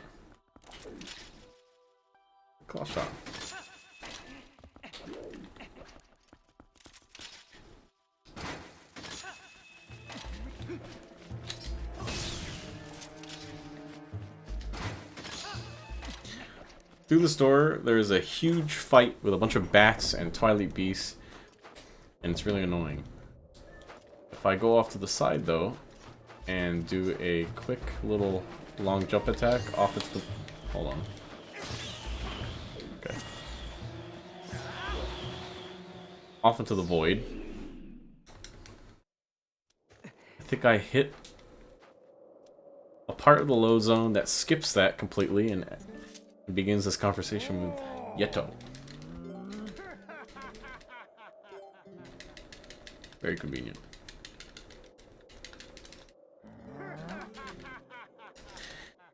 However, that fight is meant to get rid of the snow. As soon as you win it, the blizzard like kind of dissipates and you can see. Since I didn't do it, that means I'm gonna have to do the snowboarding part blind.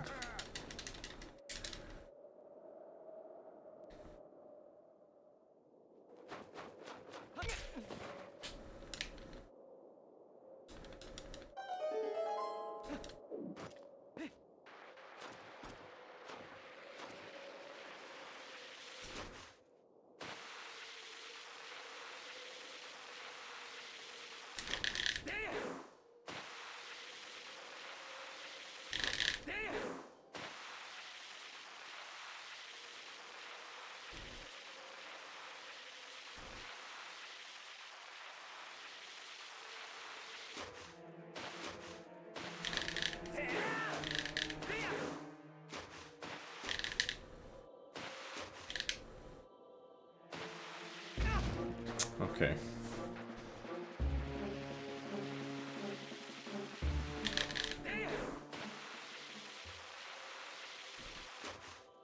Okay. This is the route you're supposed to take up top.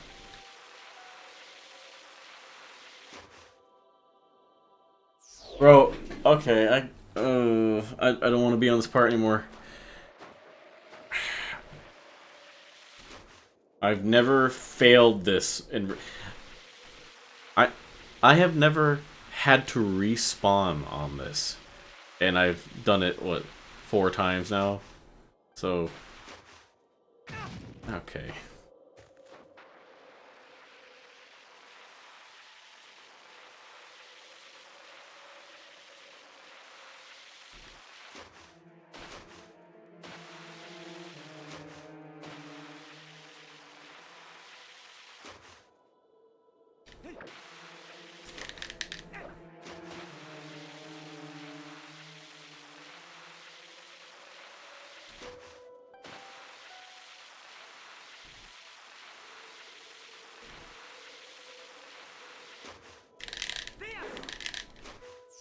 No, man.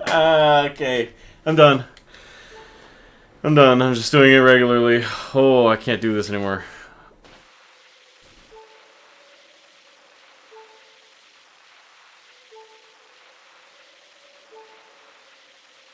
Wow. I almost don't want to do this part blind anymore.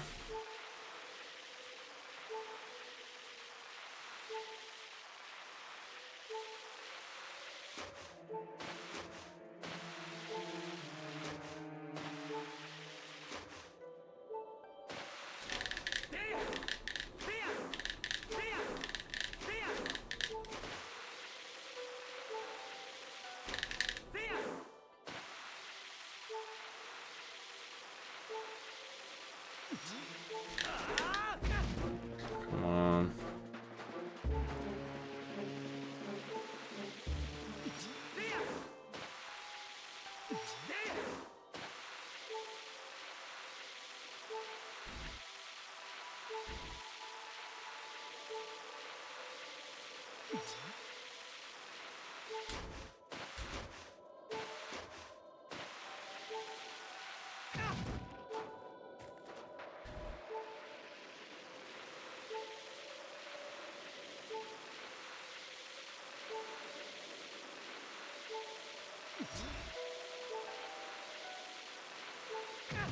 Okay. God. I don't think I've ever spent this long on this section. Okay.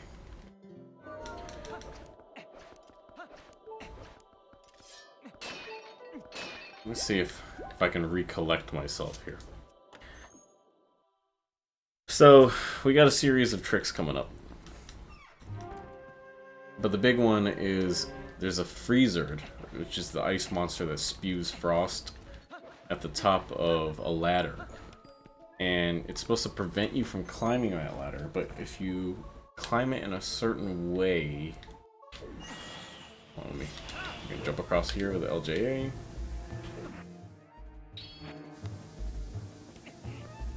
You can hear the freezer right now, it's spewing ice.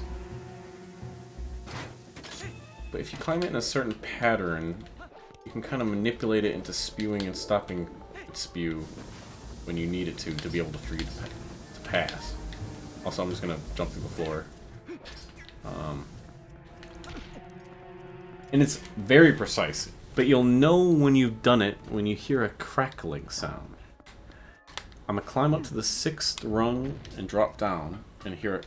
I'm looking for a crackling sound. And I have to do that twice. So right here. Got it. And now I have to do it a second time on the 2nd to last rung. Got it. I'm actually particularly good at that trick. So he's not supposed to stop right there, but he did. Now for the second part of the trick. There's another freezer that's blocking this doorway.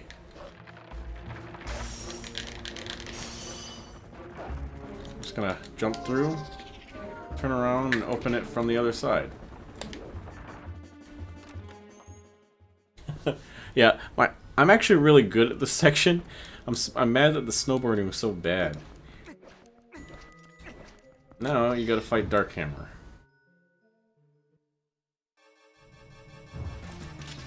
Got a claw shot behind him.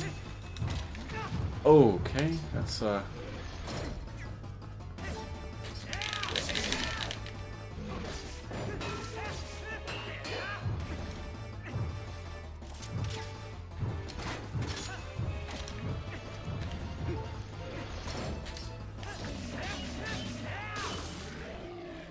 got him. You can one cycle him, but I failed there.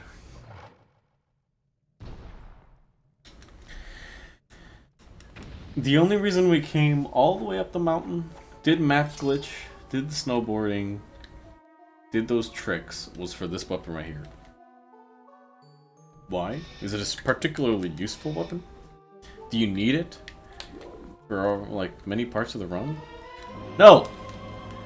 There's a singular part of the final Zamp fight where you need to hit him with the ball and chain, and that's the only way to do damage to him.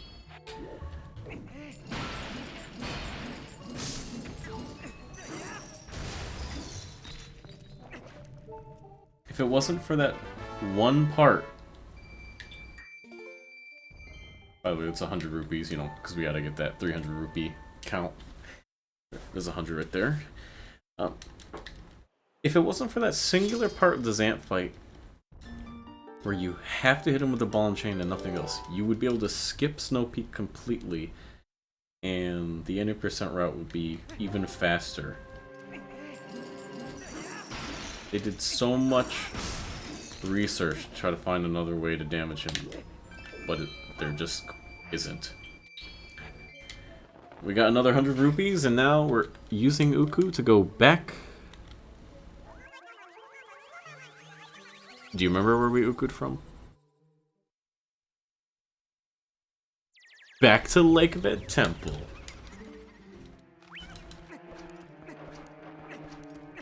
Yep. It is now time. Oh wait, actually I gotta empty my bombs. So we have regular bombs in this bag of ours that we stole. But that's no good at all. We need water bombs because we're about to do an underwater fight.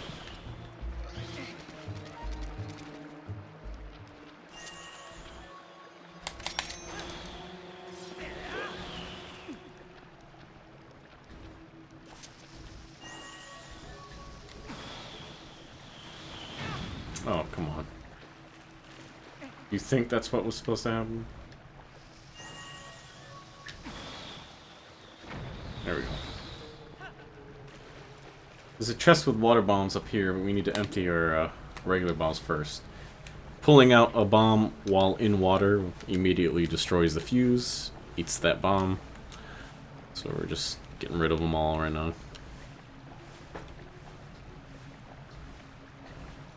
There we go.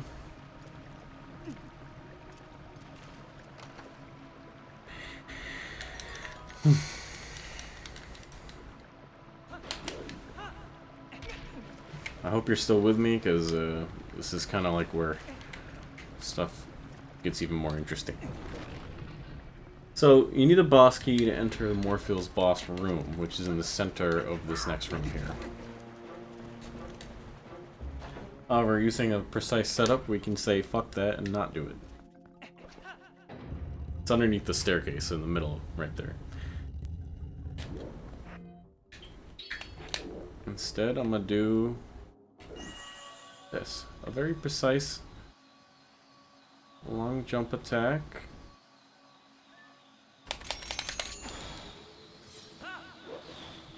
Onto the railing, which is very finicky, by the way. I'm gonna keep slicing till I slide off on the far left. Okay, well I just messed it up. That was too far left.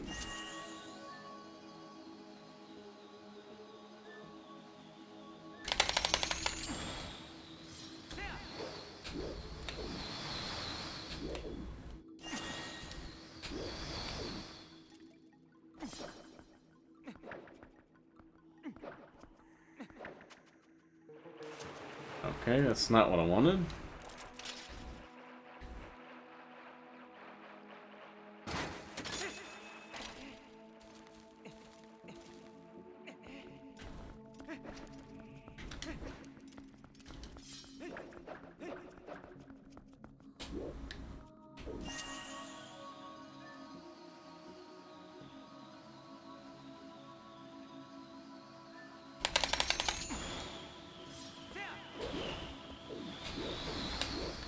Alright.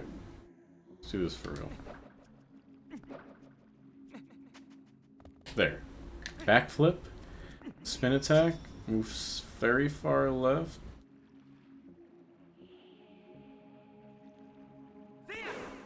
Backflip, backflip, backflip, run off to the right. Now I'm here. So this is the boss room, like, door that I skipped. And this is the entrance to the boss room. I gotta put on iron boots first, otherwise I will die. Because I don't have Zora armor, and I gotta get down to the bottom quickly. Let's go!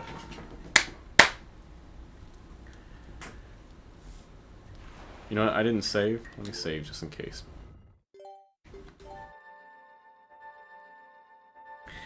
So, Adam, you don't have Zora armor, and you're sinking down to the depths of a giant room of water. How are you gonna survive? Well, luckily at the very bottom is a cutscene trigger, which will automatically refill our air meter, like just fortunately. But then after that, we can use an amazing trick called water bomb breathing. With a specific setup with the water bombs, you can swim with a water bomb, which you're not supposed to be able to do. And when Link drops the bomb... Oh, hold on, I got stuff to do, hold on.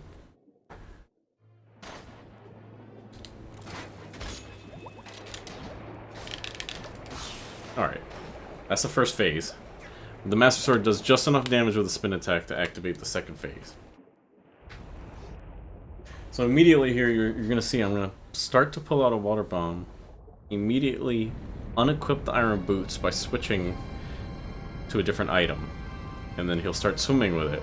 And when I drop it, my air meter will refill. Nobody knows why exactly. Maybe it's just like... it's a glitch state, so it resets them to a default state, which includes air meter or something, but I'm gonna have to make sure I kill Morphill before I either fuck up or run out of bombs. So, like that, unequipped iron boots, swim with the water bomb, drop it, and try to get a hit on him before he goes too high, which he did. I'm not gonna force that. You have very little air. You can't force it.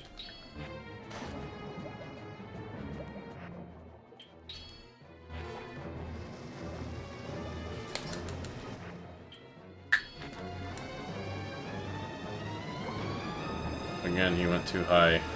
That's very frustrating. Oh, no.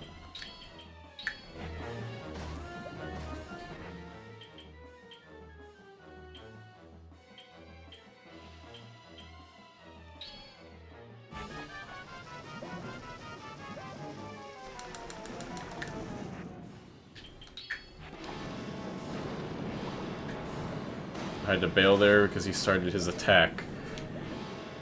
This is really bad RNG.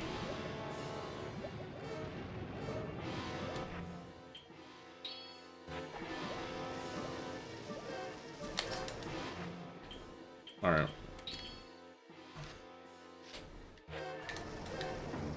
Here we go.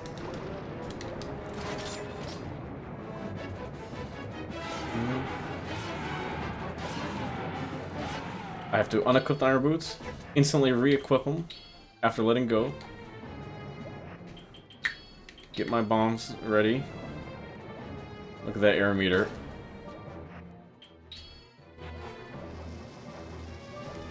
Not too much time to spare, huh? Maybe we can get lucky here.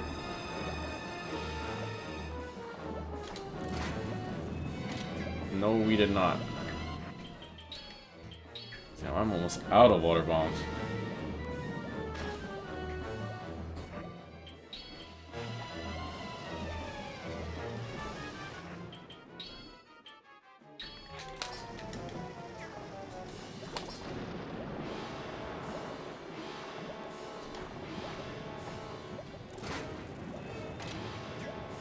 Oh, failed.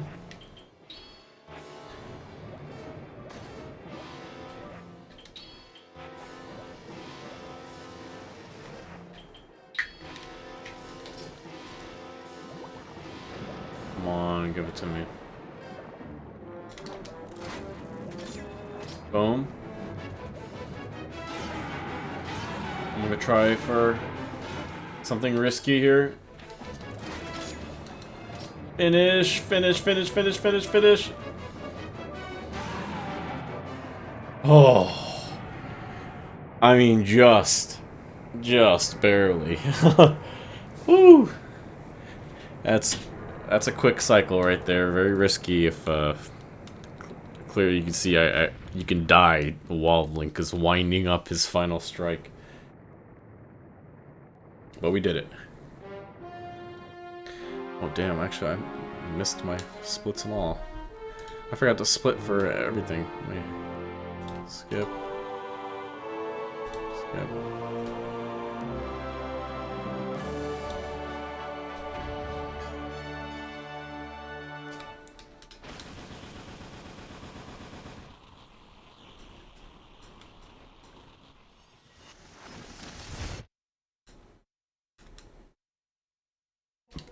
Very nice.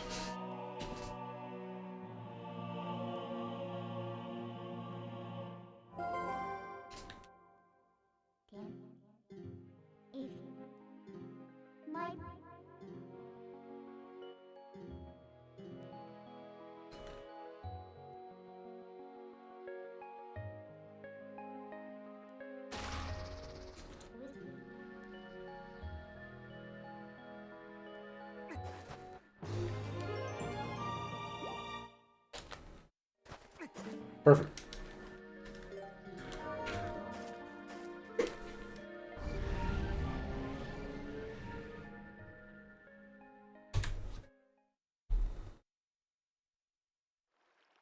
So, as you run the 80% route, you start to wonder, like, okay, well, if the only reason you have to do that is because you have to do that, then why do you have to do that? Oh, it's because you have to do that. So, like, the only reason we got to do that whole water temple areas, right, is to activate Midna's Desperate Hour, which will then activate the diamond around Hyrule Castle, which will make it like an actual area to go to, and it begins the whole few shadow quests. It's just, they try to minimize everything that you need to get so that you can beat the game as quickly as possible. That ball and chain one is a stinker. There's entire videos dedicated to the entire like research that went into trying to find a bypass around the need for ball and chain, but Zant is just simply untouchable without it.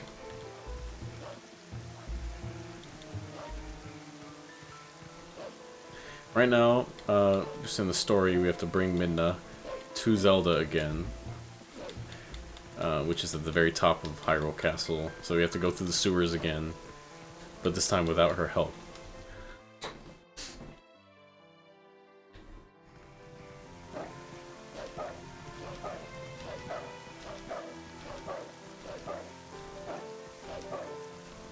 Something I think is interesting here is the way Midna gets healed. Zelda transfers the Triforce of Wisdom to her, making her the only character who, like, canonically has had ownership of the Triforce, like, of Wisdom other than her. Which is pretty cool. Pretty neat.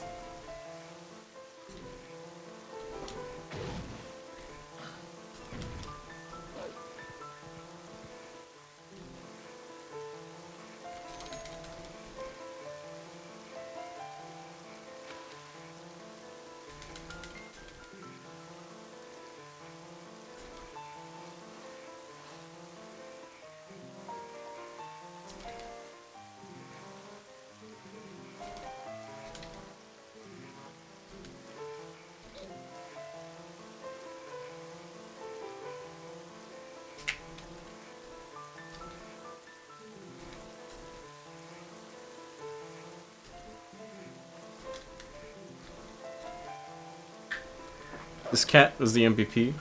Shows us the way. Honestly, the cat saved Hyrule by doing so. And will never get the proper praise that she deserves. Thank you, Louise.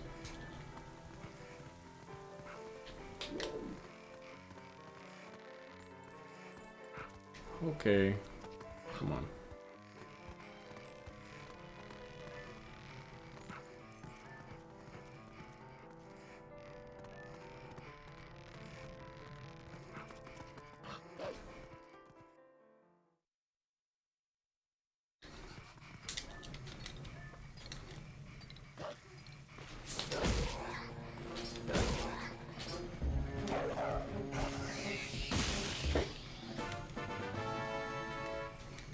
Where's Postal?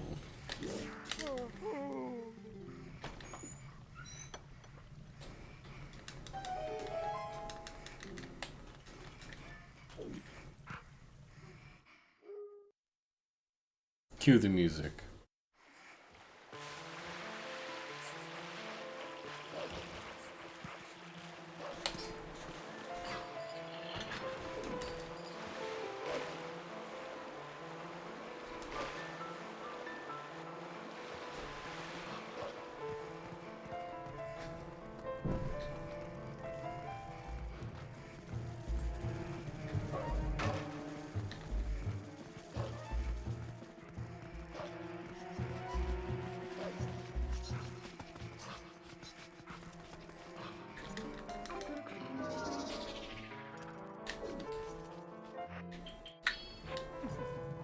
You are not supposed to be able to transform in this area. I believe.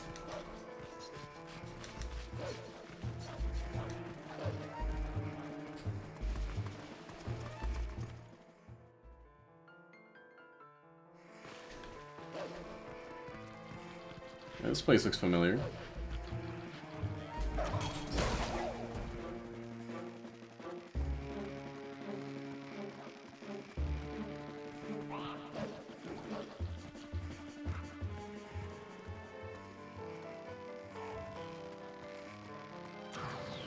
Oh, you son of a gun.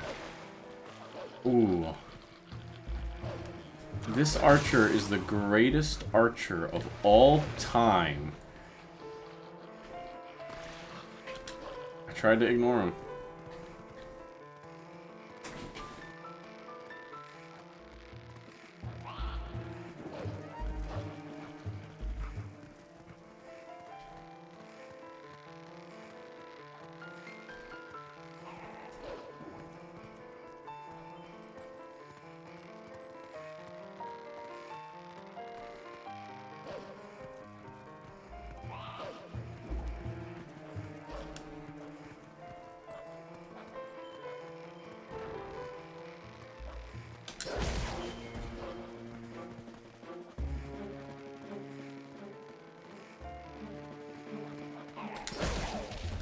Dude, come on.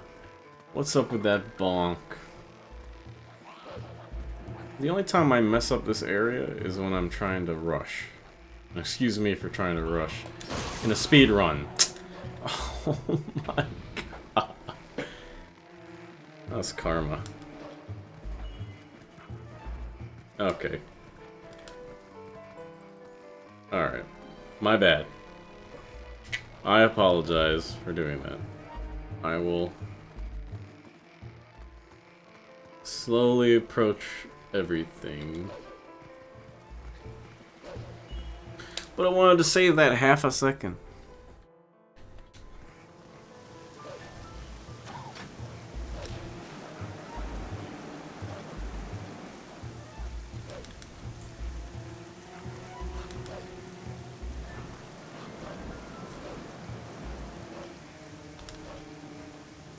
Normal platforming like from before.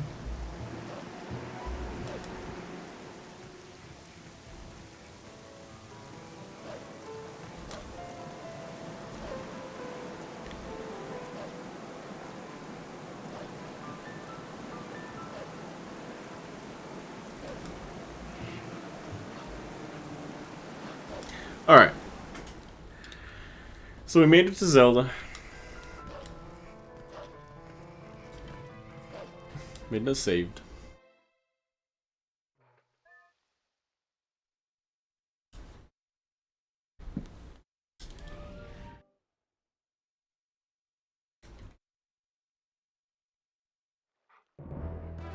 Now, I actually have to do something. This is not normally in the run. Okay, I made a mistake. While I was doing the bomb duplication, the bomb bag steal, right? Right before that, you're supposed to go howl at the stone. That's like right next to it, and I just completely ignored it. So I had to kind of go fix that.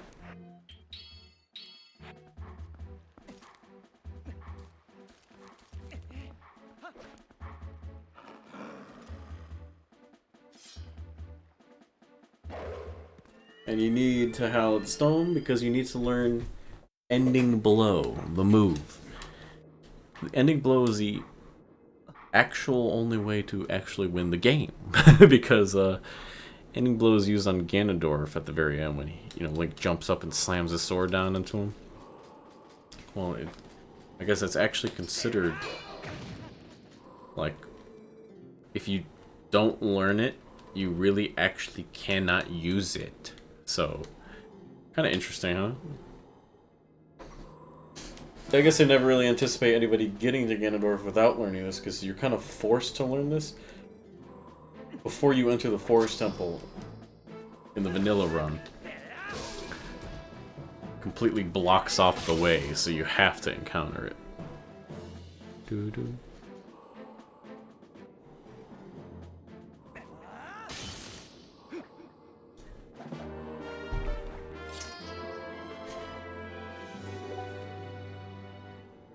But now we got it.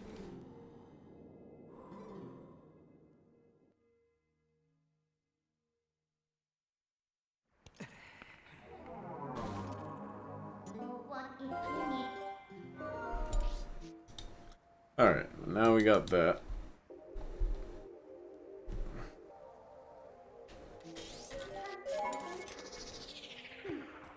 Time to head to the desert.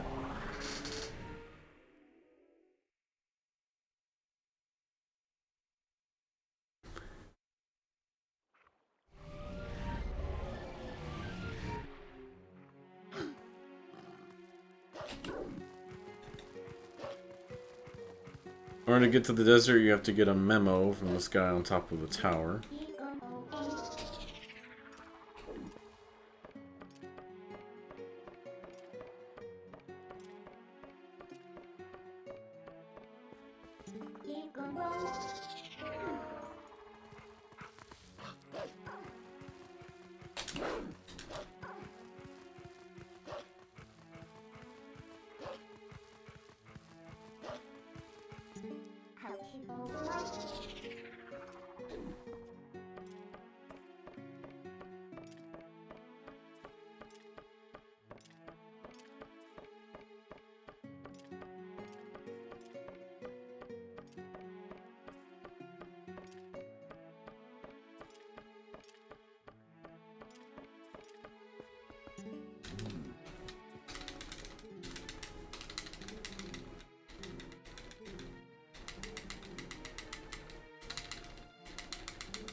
Ooh.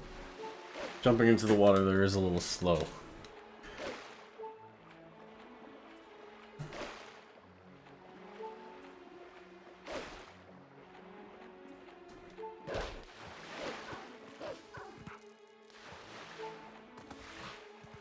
I usually, well, let me just say I've never made that mistake before.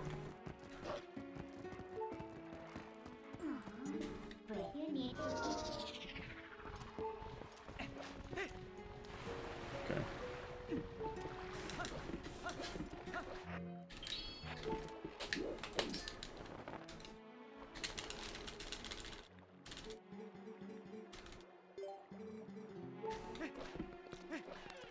Alright, to the desert. Missed that split as well.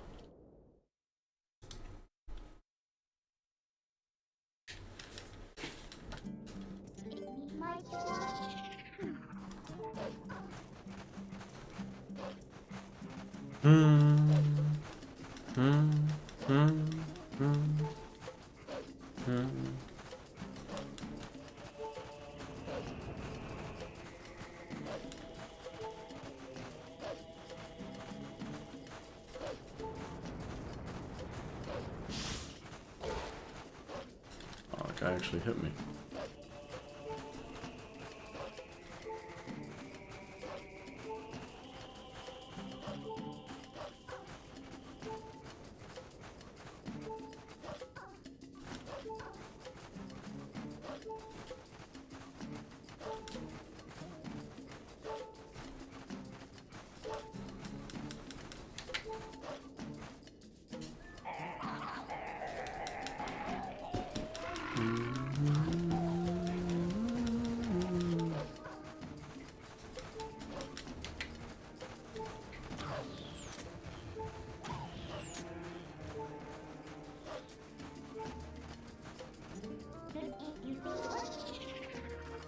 Alright.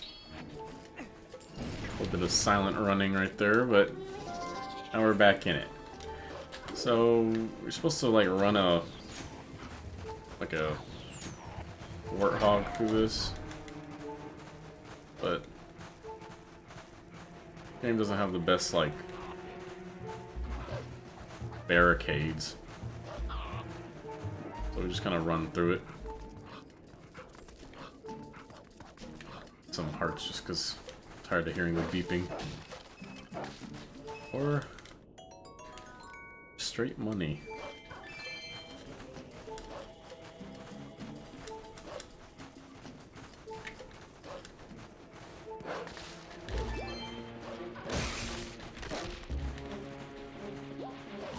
Okay, please stop.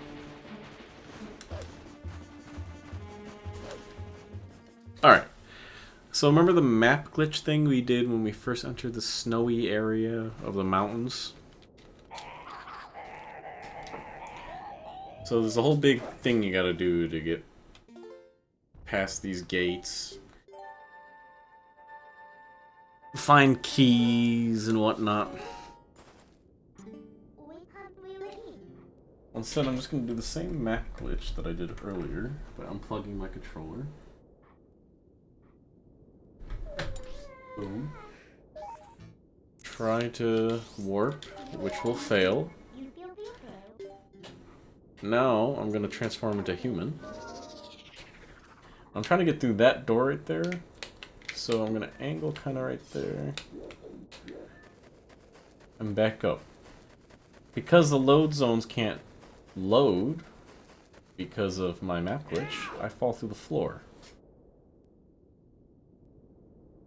No load zones work, even voiding out. Mind you, except like cutscenes, like an initiation of a cutscene is what is acceptable. Right now I'm falling infinitely into the void, but luckily cutscene triggers in this game extend infinitely down. So it doesn't matter how long I'm falling, as long as I'm falling forward. Pretty neat, huh?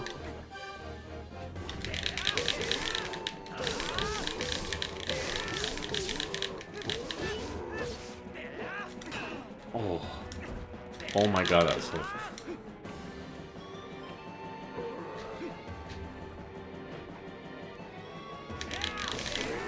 That was close. Had he hit me and not my shield, dying there is a soft lock. That would have sucked. I would have had to redo that whole thing.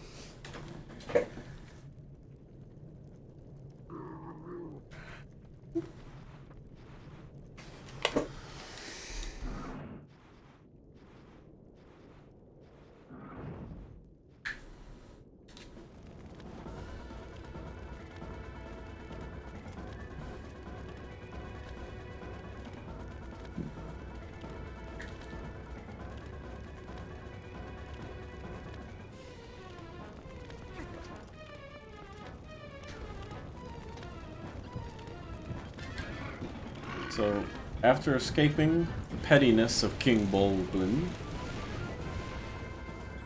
we arrive at the entrance of Arbiter's ground.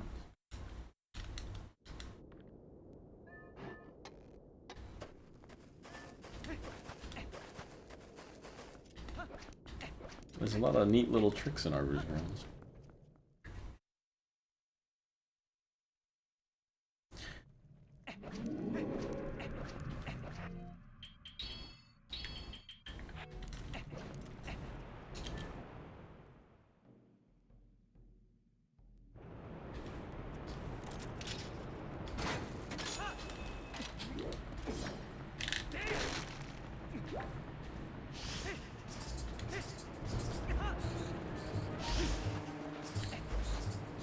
So running on the sand makes you slow.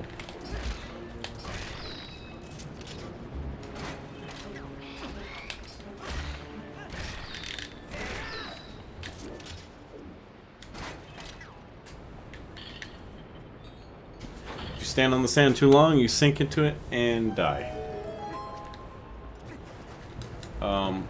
As you can see, because I accidentally walked into it. Pretty quickly, too, it sinks you, so you try to stay above it for longer by rolling on it.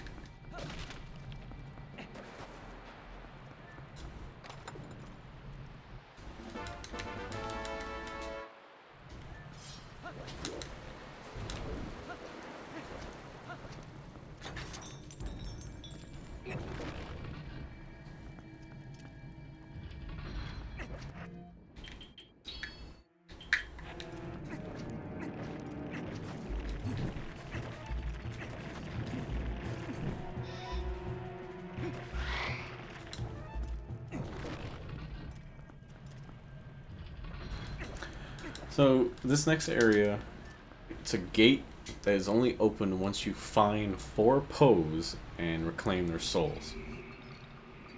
However, you can skip this first one. It, like, doesn't really count this first one.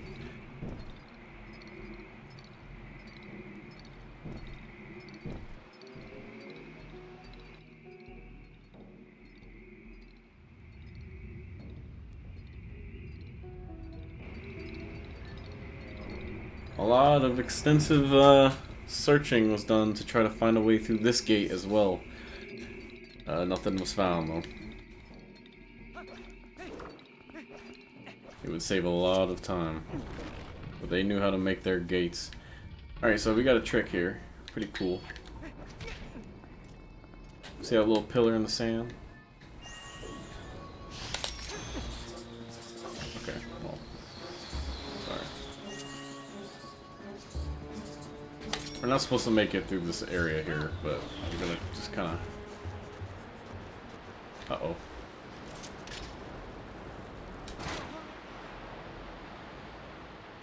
Okay. You can see the time restraint on this trick, right? Jesus.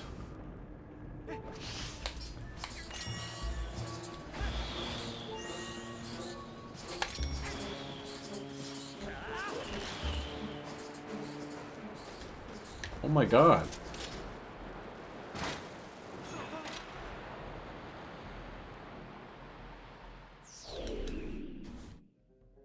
I've never really failed this trick this much.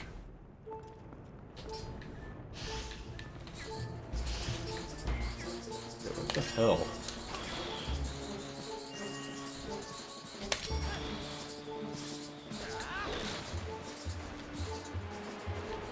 Alright, that's bad.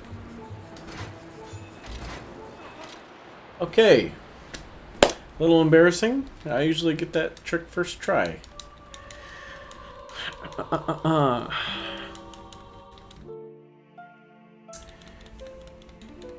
Rolling onto the pillar from underneath it will pop you up on top of it, giving you just enough height to be able to jump and grab that wall, which you're just not intended to access from the side yet.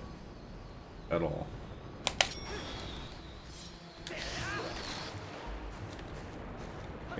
Like that.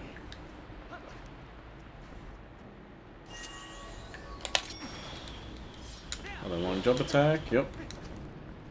The movement in this game is pretty cool.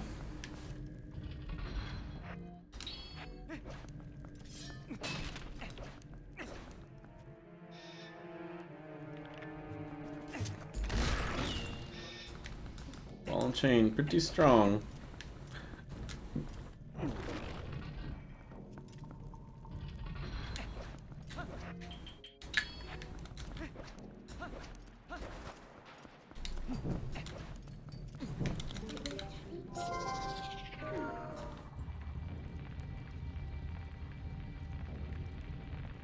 Oh, actually, I think I turned into a wolf too early.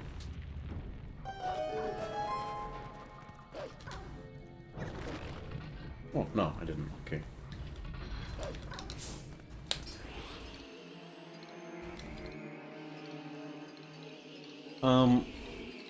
It's random how long this Poe will spin around me for.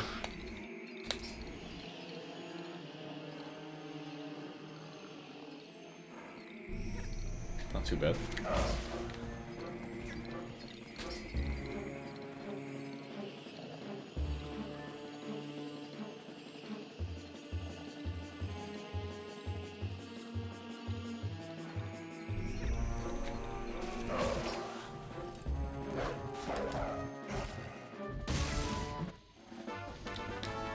Nice.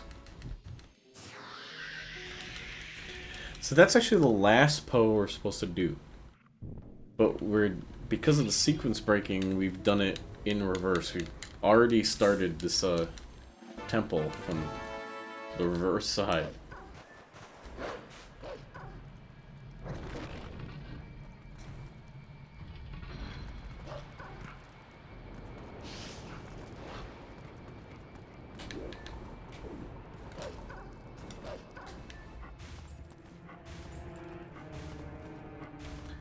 Close to our 300 rupee mark. It's 20.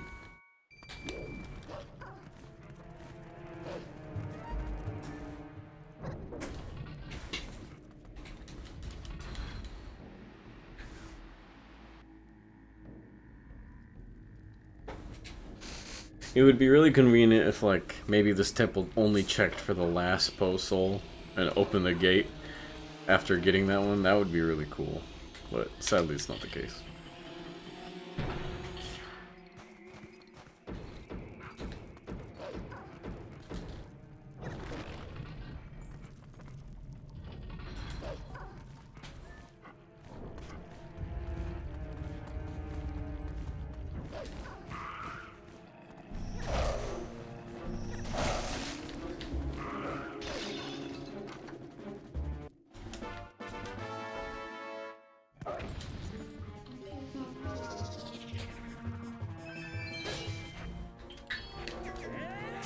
Whoa. Didn't mean to do that. Wow, that is the worst thing I could have done, I think.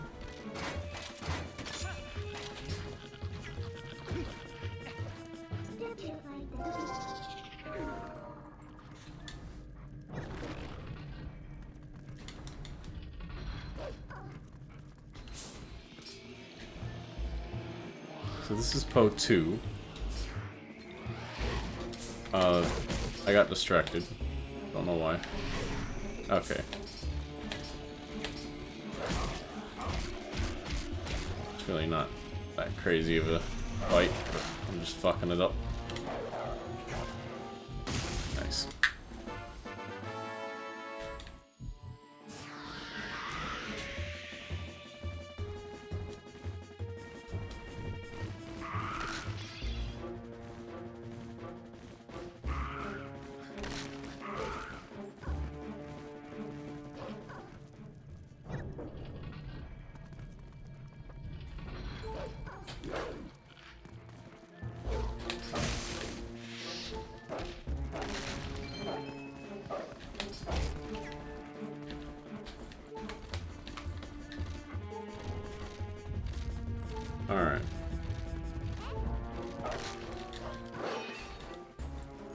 I'd appreciate a heart. Wow.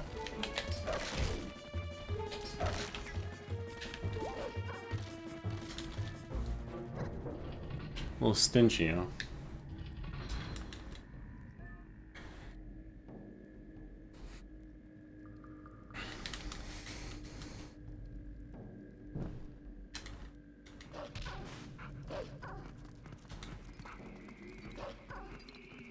Still skipping that Poe, and we're re-entering the left room. Because now that we've collected the other ones, we can climb up the staircase with the small key in hand.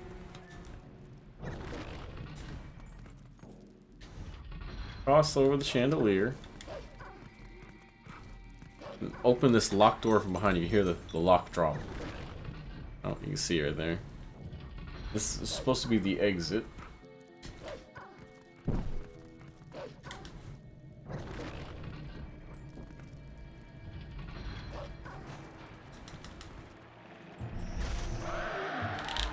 it.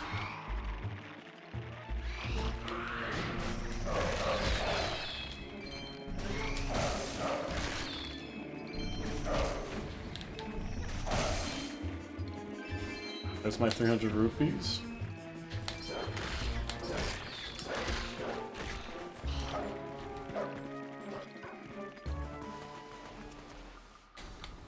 Just try not to get too distracted. I'm here for the Poe.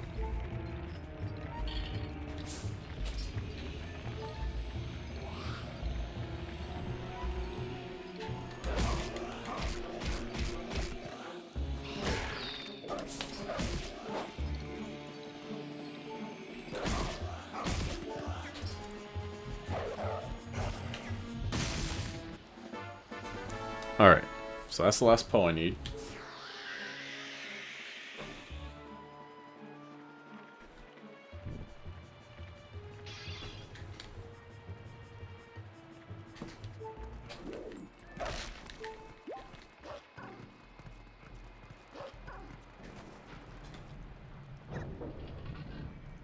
We do this entire temple in reverse. Because it's just faster that way.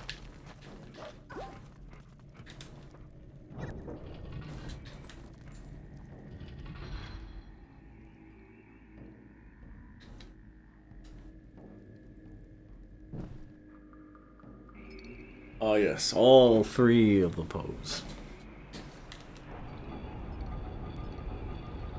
Good enough.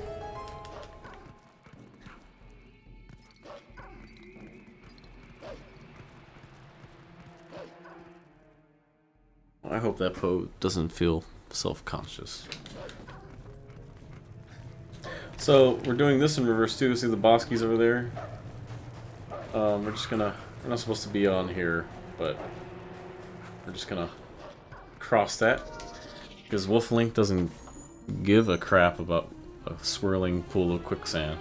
He just kind of crosses it anyway. That's convenient. We're still doing everything in reverse. This whole area is the last part you're supposed to get to the boss key, but we're gonna go backwards.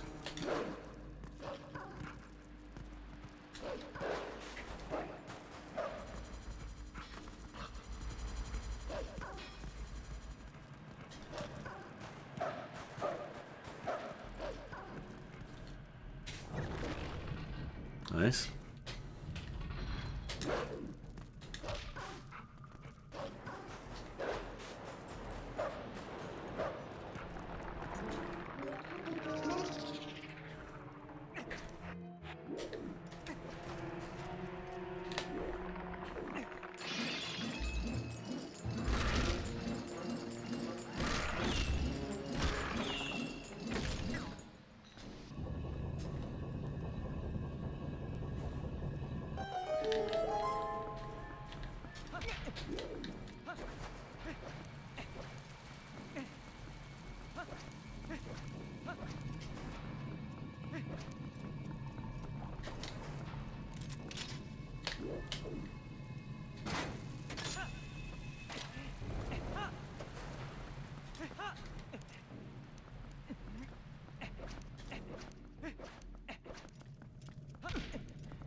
Alright.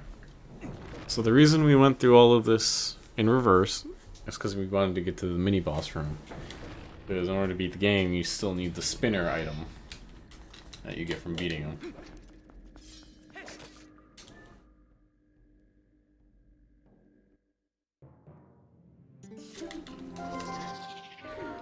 There's a couple different strats to this. There's a one cycle. There's a skip, where you don't fight him at all. I can't do either.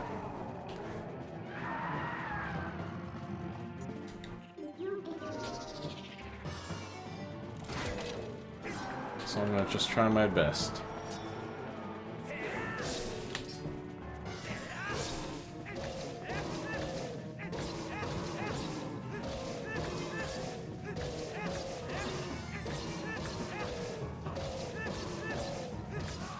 Oh my god, I did it! That was my first time ever doing that. That was my first time ever doing a one cycle. I mean, I watched somebody do it earlier. So, but I didn't think it was like that easy. I thought it was going to be a little tighter than that. So, cool. That fight is a lot more annoying than you think. It can last many cycles if you just don't know what you're doing. Cool. Oh, I missed this split too. I forgot to... Oh well.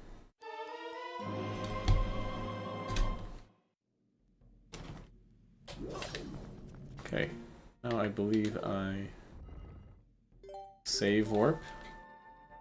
Save and reset back to the beginning of the temple because it's just a little faster.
All pretty vanilla stuff going on right here. Just trying to make it to the boss fight.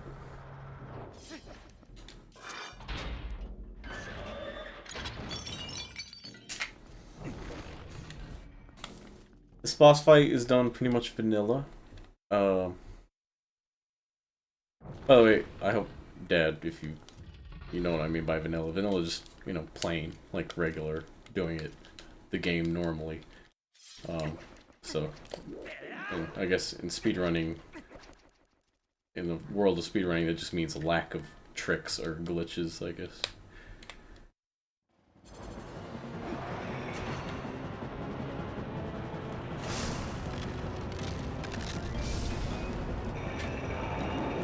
There's a single trick on the second phase where you can do an early knockdown on him and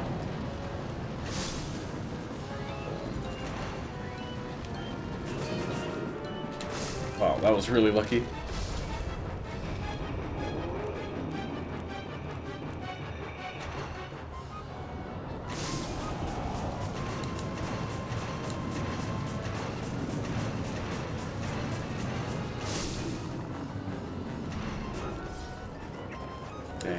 that is not as lucky.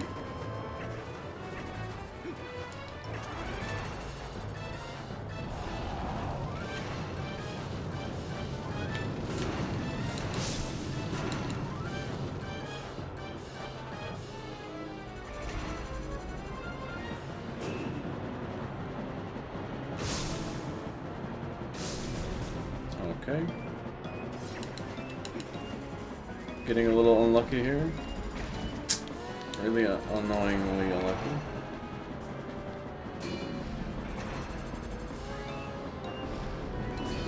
Oh, come on. What? Come on.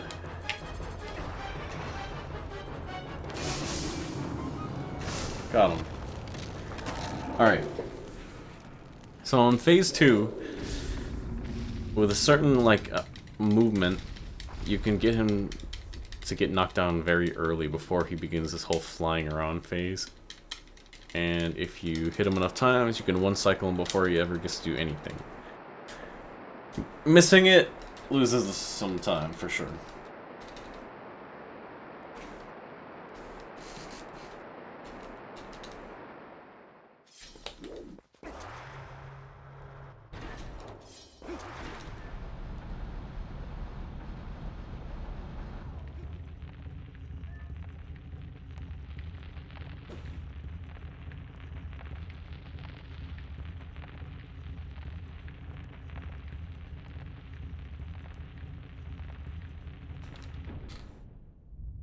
Alright. I have to roll 5 times, walk a few steps, and then get on the rail.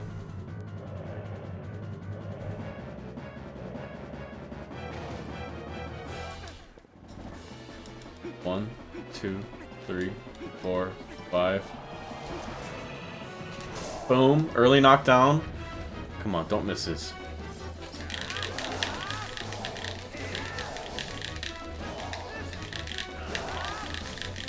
Damn. Oh, I still got the one cycle, even with those 2 stabs I did in the middle. I don't know how that's still one cycle. I guess it's pretty generous.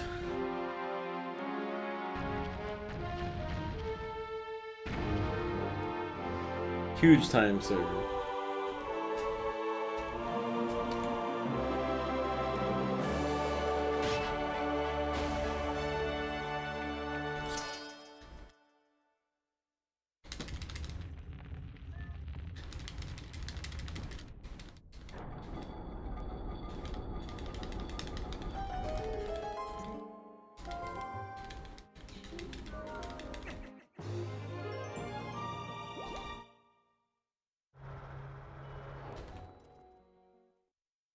Nice. See, that was a gold split, and that's because I got that really fast second cycle.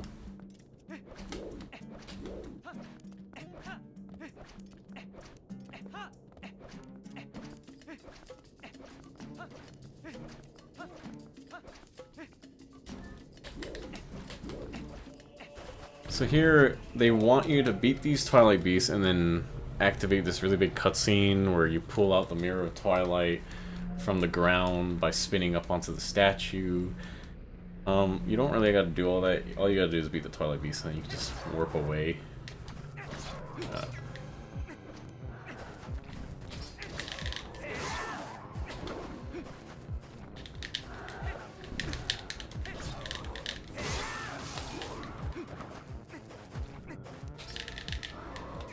Hey, buddy.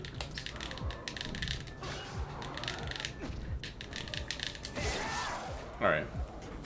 Just being a little extra careful there. And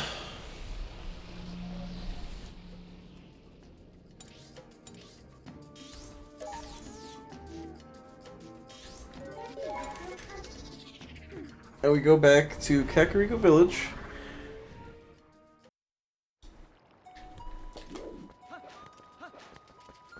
Alright, we're back. Okay.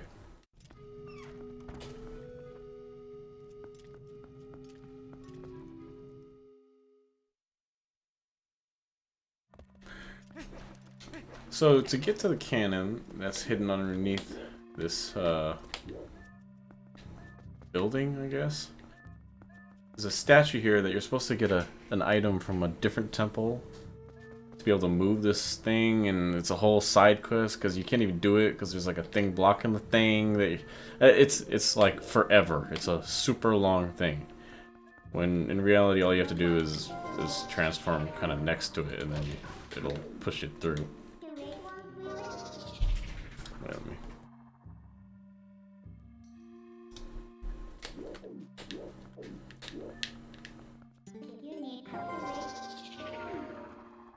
There you go.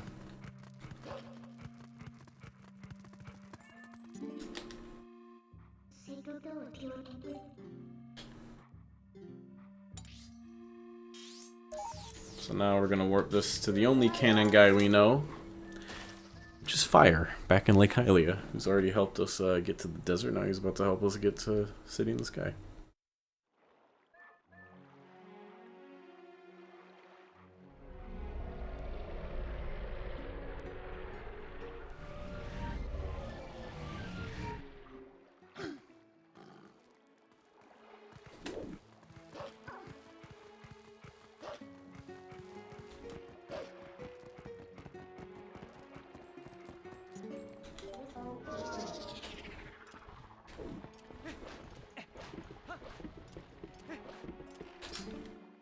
And it costs exactly 300 rupees for him to fix it.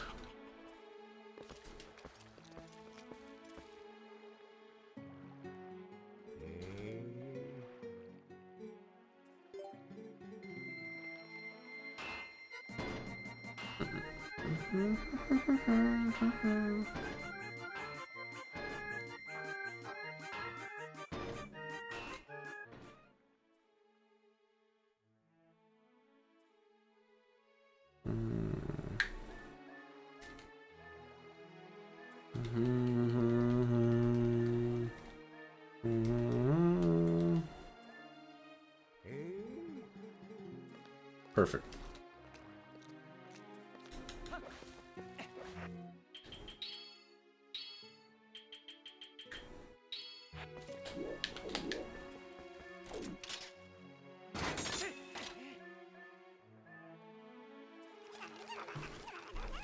Oh yeah, Uku is coming with us.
Alright, so a lot of cool little things going on in this temple. For instance, the quick usage of LJs, because there's a lot of voids, like that.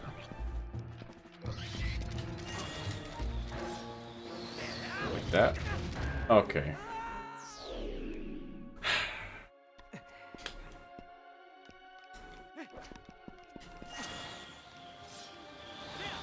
I think I was looking pretty cool until that, too.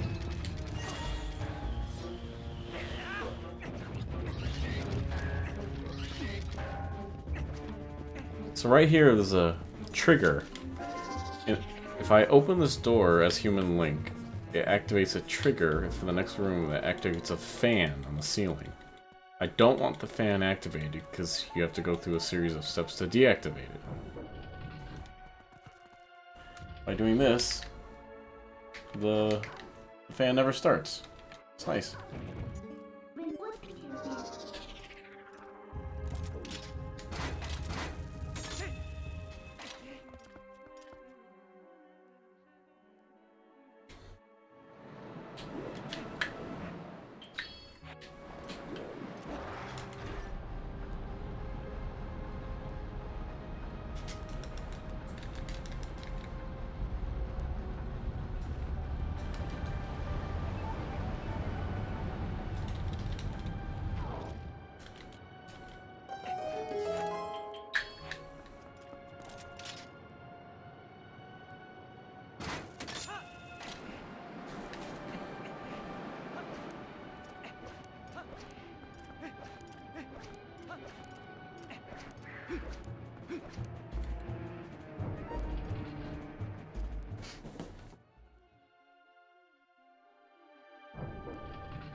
Alright, on the way back, on the far end of the bridge, there's a big cutscene where Argarok destroys the bridge.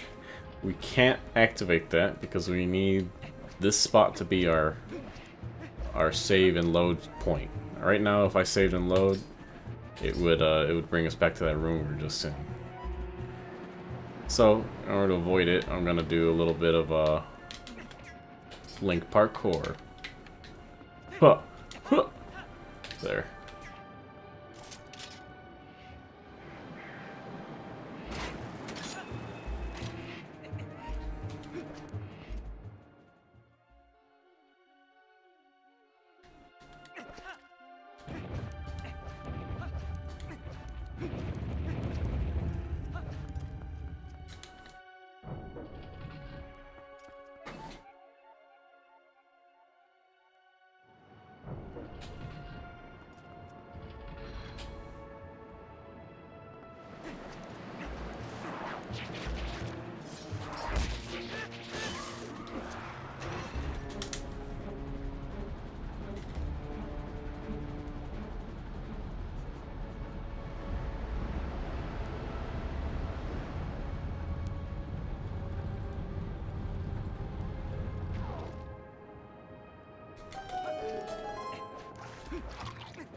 Oh, come on, man.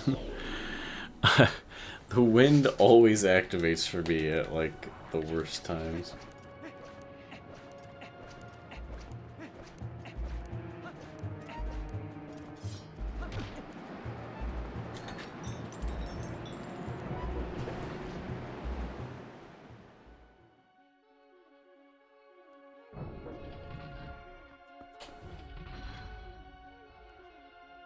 Big fan room you're supposed to do a bunch of stuff in. We're just gonna say no to all of that.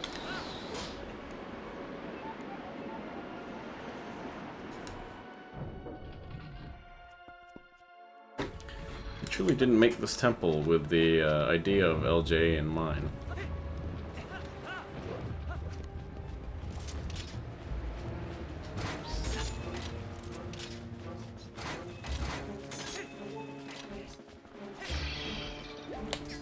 That is so annoying.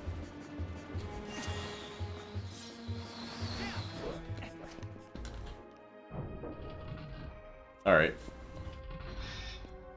Little fight room. Who are these guys?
We're gonna take a quick way down.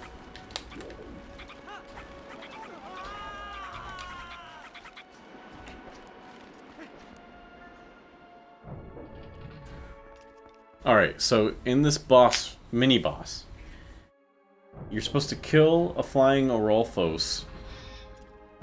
He's flying around, and once you kill him, the gate will open that has the item that behind it that we're trying to get, which is the double claw shot.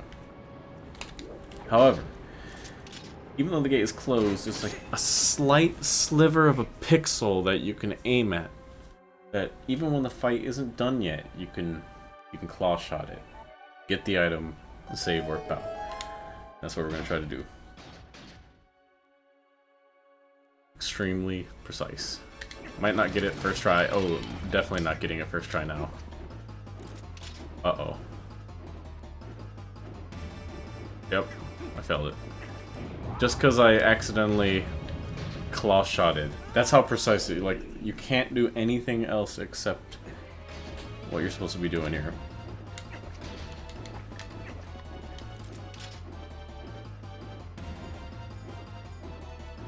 Boom! Oh my god, I can't believe I got it. What?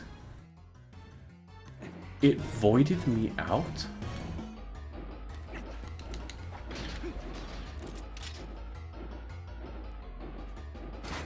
Oh my god, I got it again. I can't believe it voided me out, but I can't believe I also got it right after.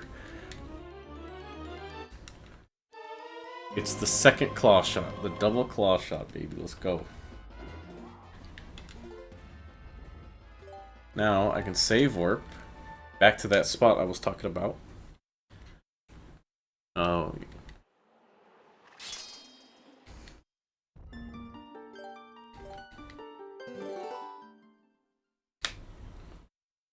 I believe the purpose for wanting to be here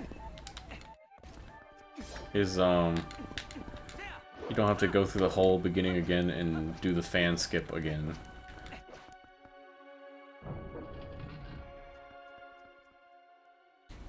Just a little quicker to go from here.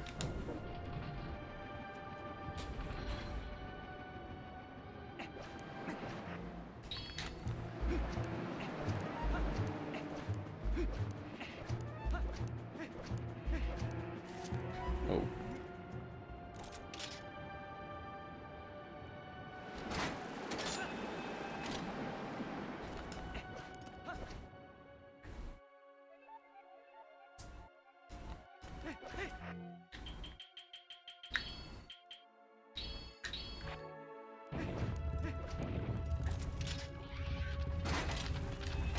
Ah, so annoying.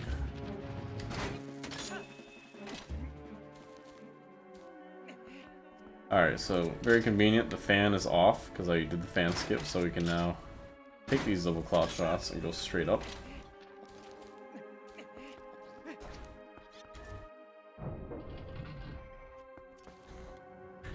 We gotta climb this tower area, and we can take a little shortcut right here by aiming straight up.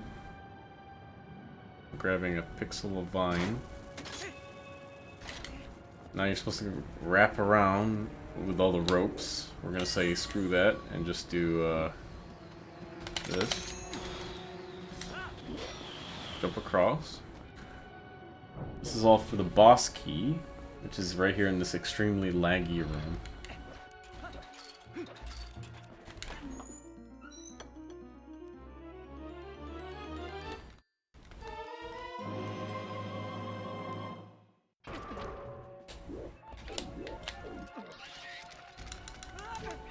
Oof.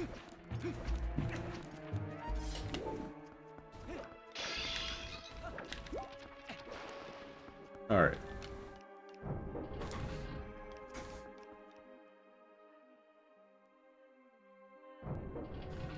So because I skipped turning on all the fans, these will not be moving. And you're supposed to grab onto it and wait for it to turn around so you can clutch out the next one. But if you clutch out the very top of it, Link will automatically grab onto the top of it and you can kind of climb up. Oh, but what about this one? Oh, you know what we're about to do. Boom. And then... uh-oh.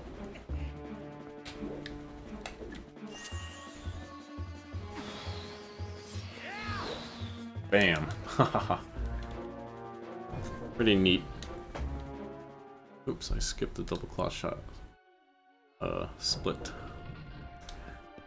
I've been so focused on education and I'm not thinking about it. Alright. So we don't care about those guys.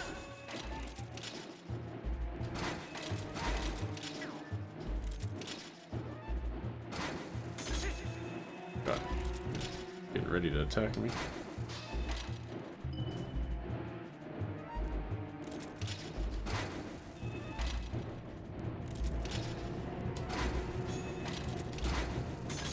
Nice.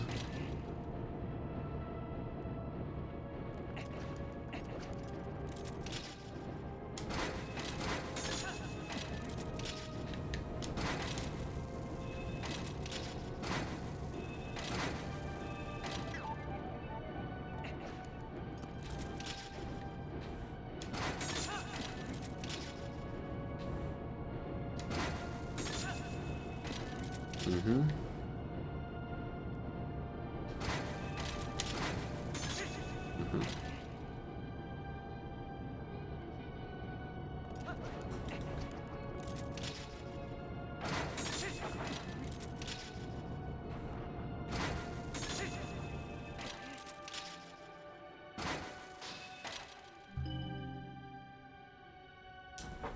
Just some regular movement. Nothing too crazy.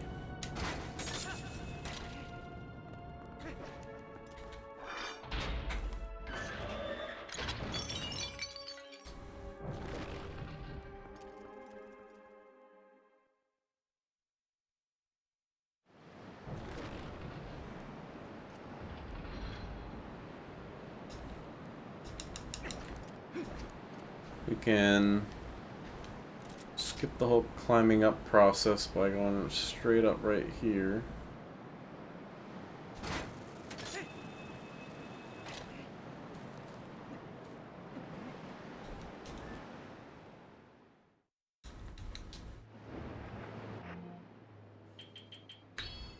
Alright. Argarok fight.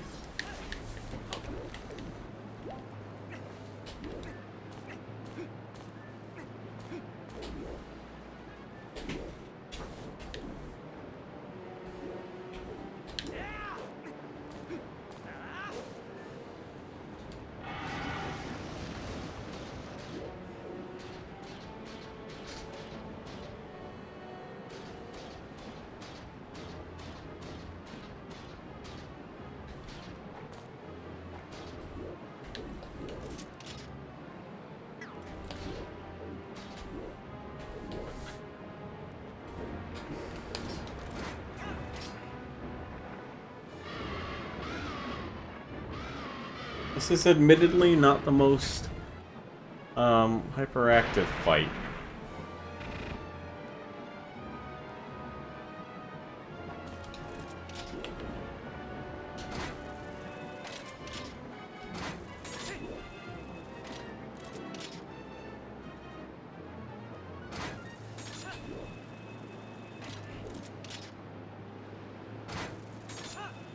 Most would call it an auto-scroller.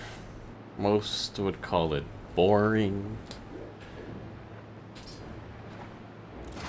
It's just not really about any kind of skill or anything. You're mostly just waiting for him to become accessible, and then you grab him.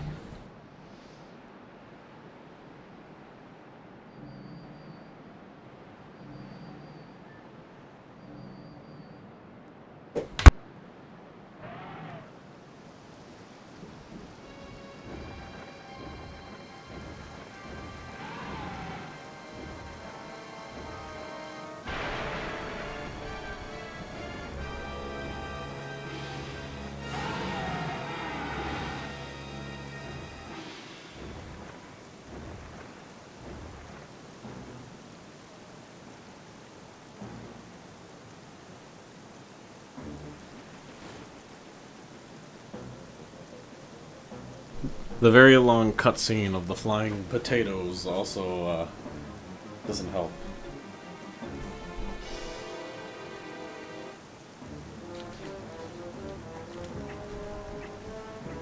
We jump off here because he likes to fly around forever. So jumping off the edge here actually cuts that time down a little bit.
Oh my god.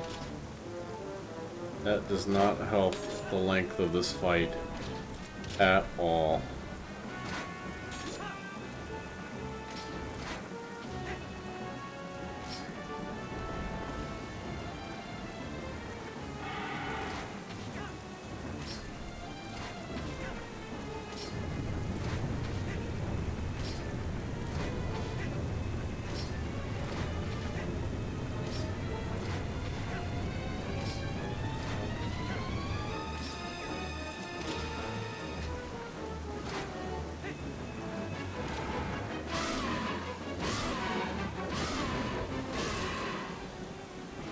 One more time.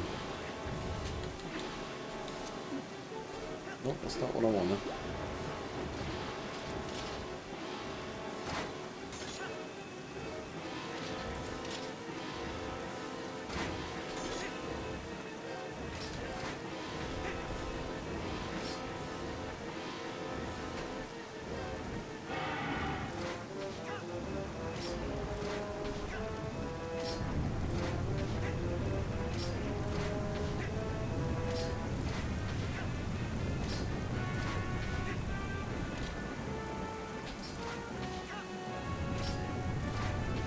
Ooh, the most intense action.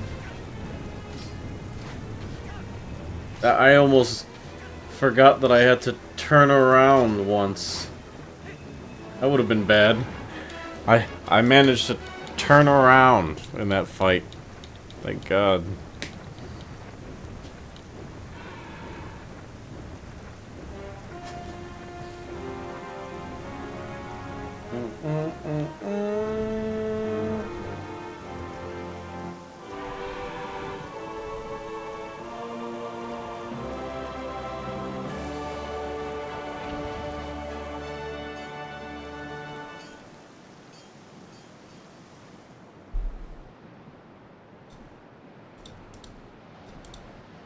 Alright.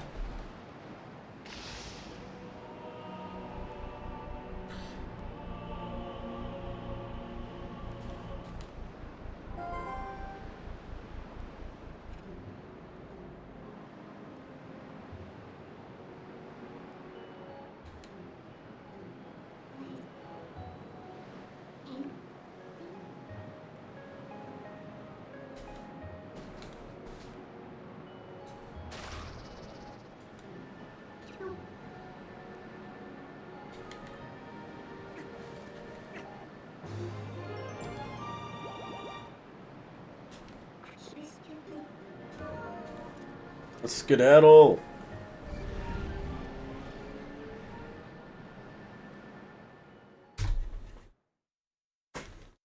Oh, a gold split on my city in the sky.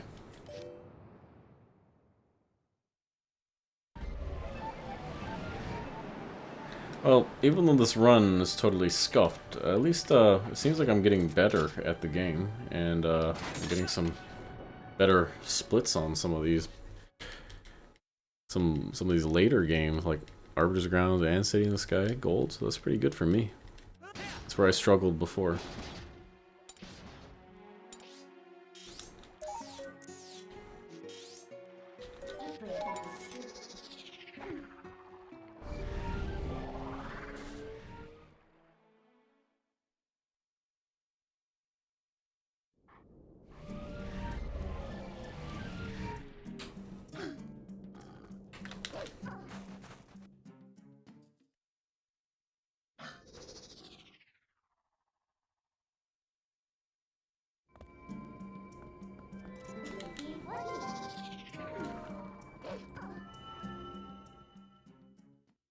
Entering Palace of Twilight.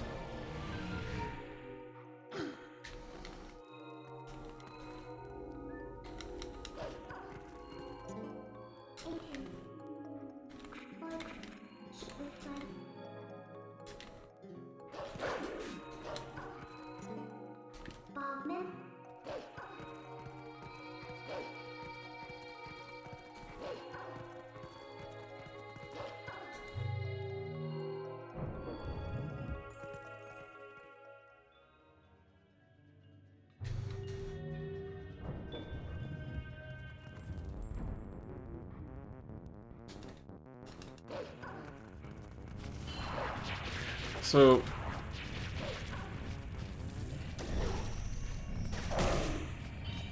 these Zant heads are very annoying. They take 2 charge attacks to kill. And we got 2 buildings, like left and right. Right now we're on the left side. Each side, I think, has about 3 rooms before you get to the end, and you gotta get that little, like, soul, those little light ball thing. Then you gotta bring it all the way back. And once you complete both sides, you get the light sword.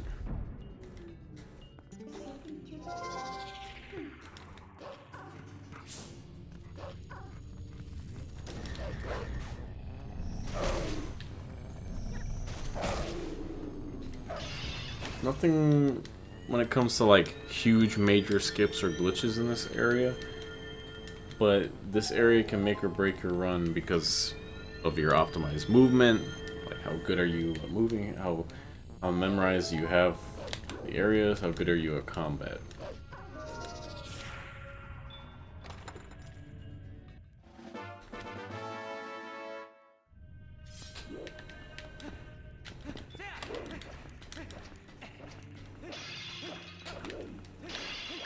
Very limited on hearts in this temple.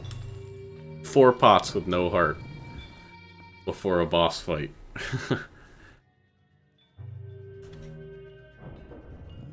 Pretty cruel.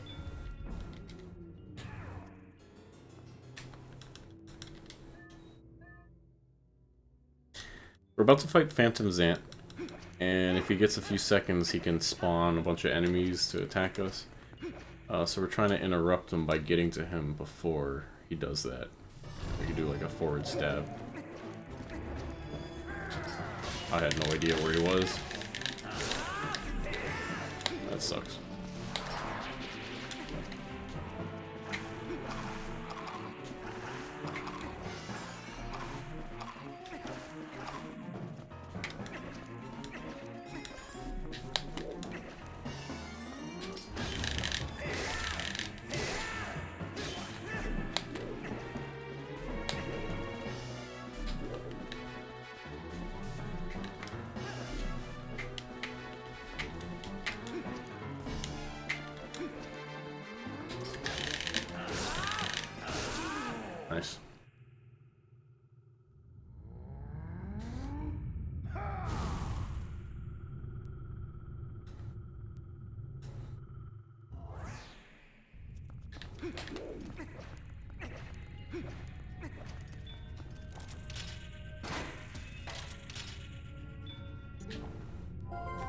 Okay.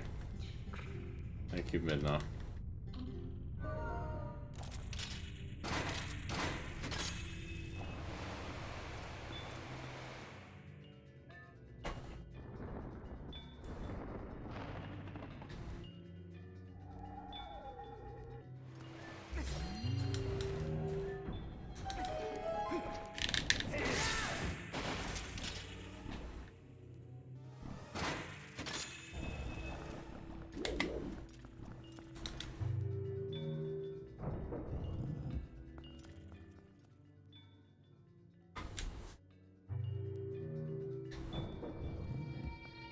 The hand! It's following me!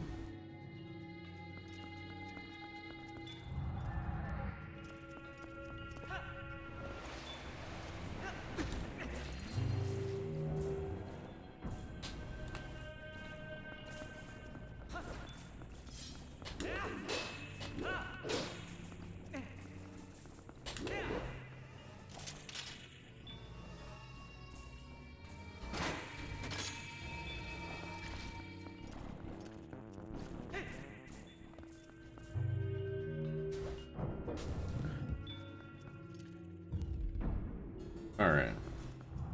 For the little tentacle things, usually you move to the far left and they will kind of jump past you.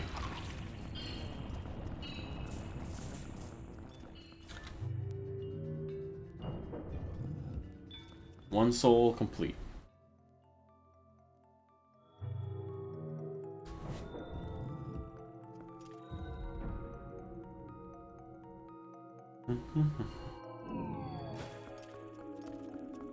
Aw, it turned him into a regular crazy looking monster guy.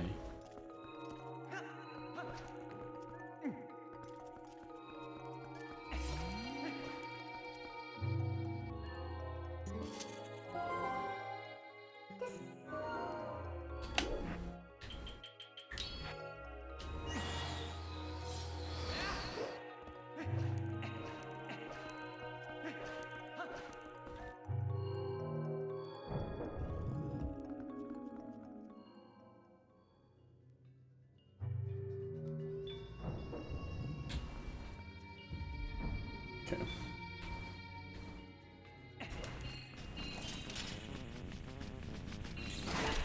God, man.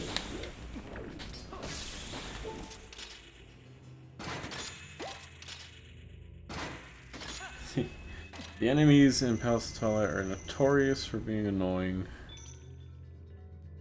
It's hitting you at the worst times. It was like they played through this and purposefully put enemies at the most annoying spots.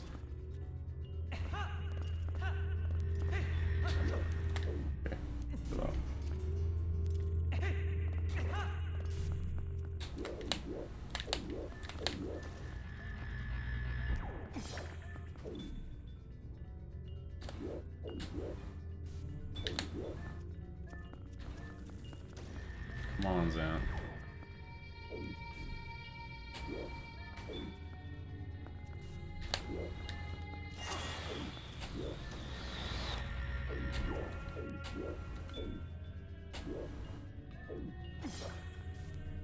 Alright, so it's purposefully trying to stay away from me. Which is annoying.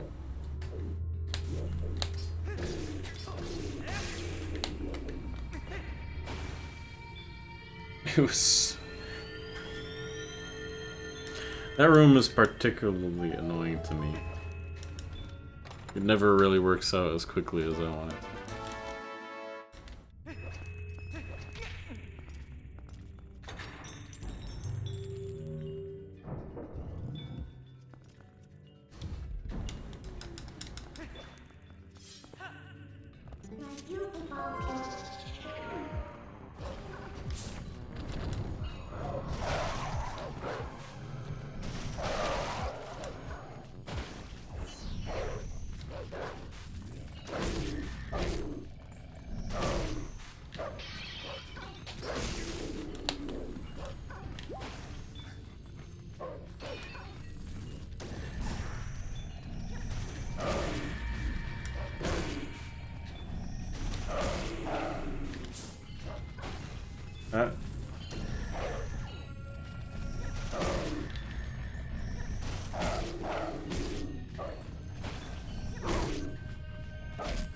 Wow, this is not working out at all.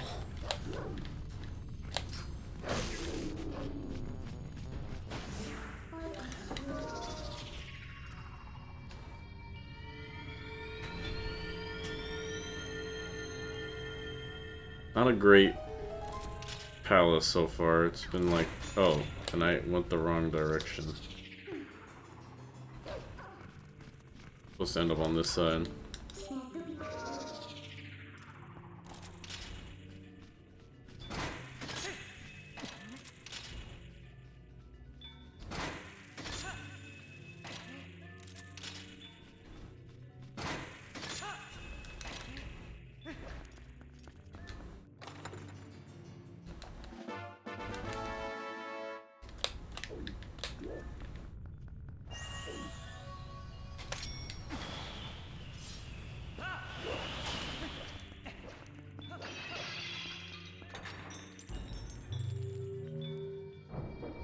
That was my first time doing that little LJA right there. It was because I saw somebody do it in a run yesterday. It's amazing how much you can learn and try just from looking at other people. Even if you don't really look up a specific tutorial. You just start copying people.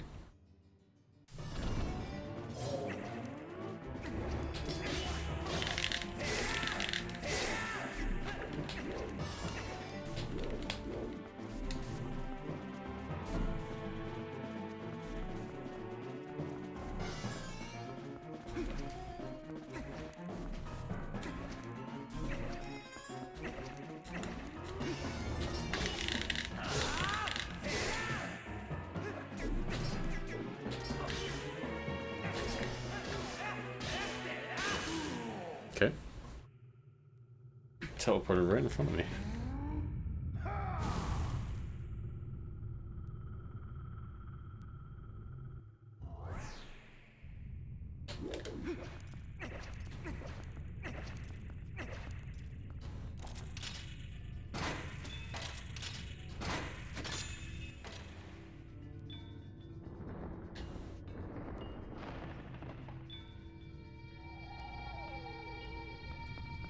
What? Hey.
Okay.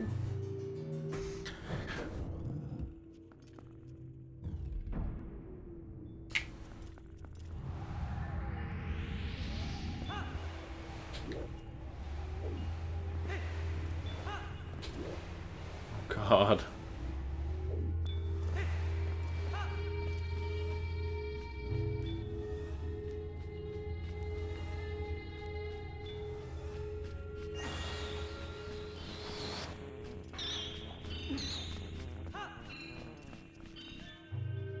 Alright. Finish with the souls.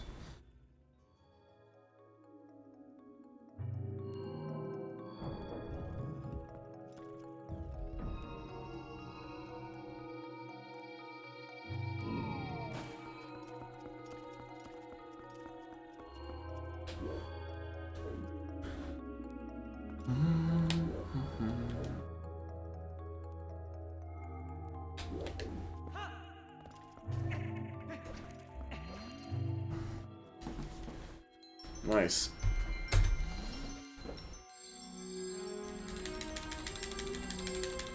Yeah, that was my gold for light sword too.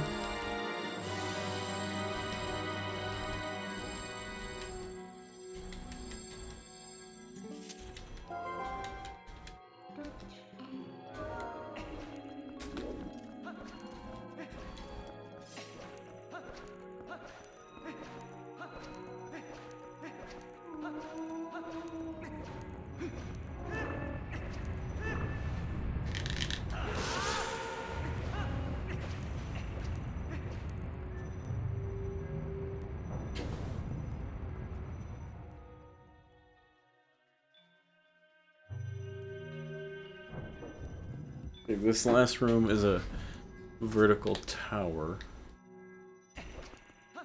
Oh, I'm sorry, not this room. I don't know what I'm talking about.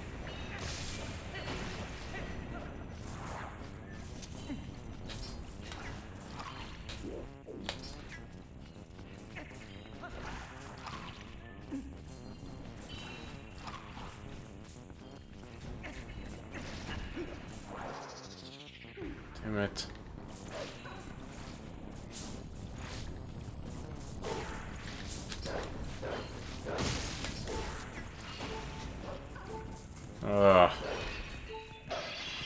Oh, come on, man. That's egregious.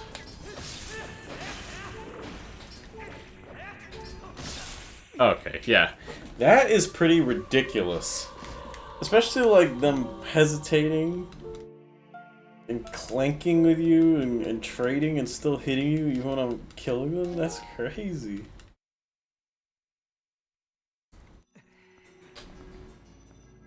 I guess I'm trying that room again. The no hearts out of the 5 pots is crazy to me. Okay, come on. It's because it's like, wow, yeah. They just truly don't want you to heal in this place.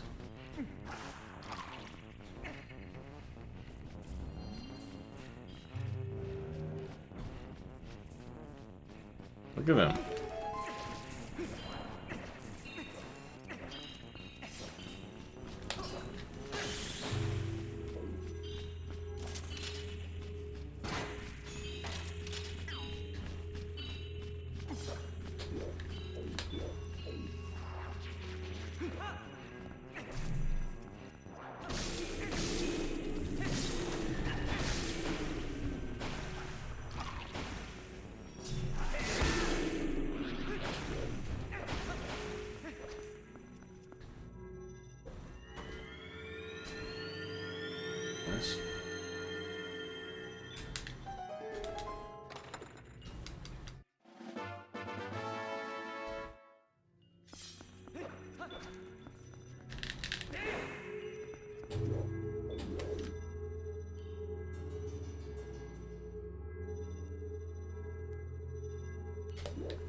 Uh-oh.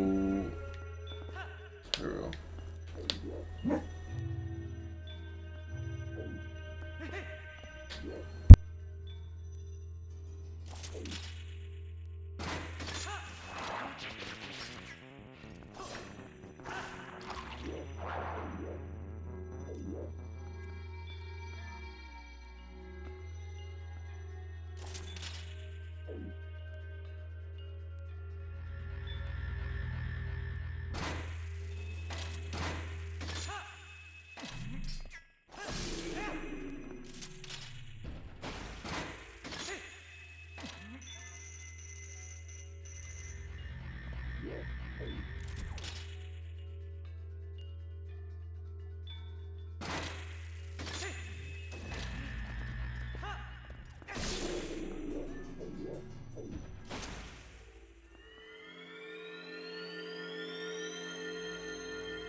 Alright, so Zant has multiple phases. The most scary one to me is the one where you actually have to use bombs, so. And I'm realizing now that I did not save. So, that could be a run ender right there. You have to fight him underwater and do the bomb breathing that I did earlier, but I believe I only have 3 bombs.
Alright, here we go.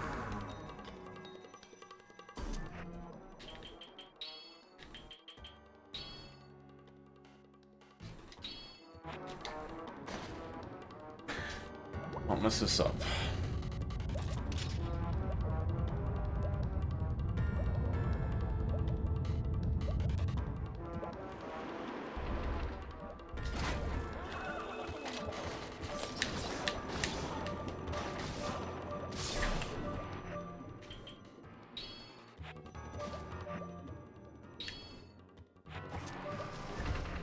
Oh my god. Okay.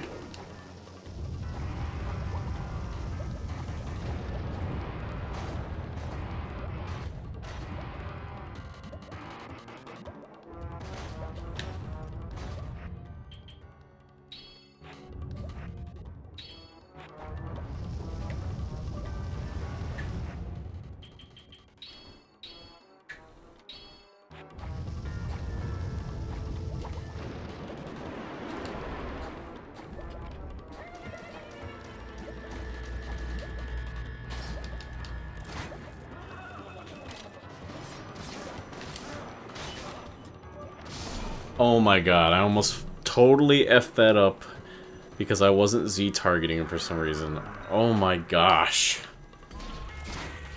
Uh-oh.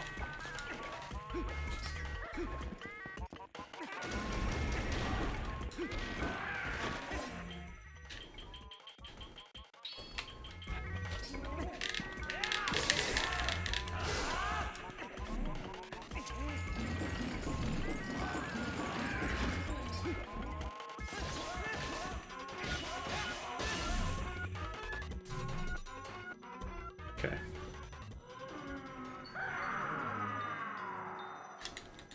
This is the only phase. This is the only reason we need the ball and chain right here, is for this exact phase right here in the game.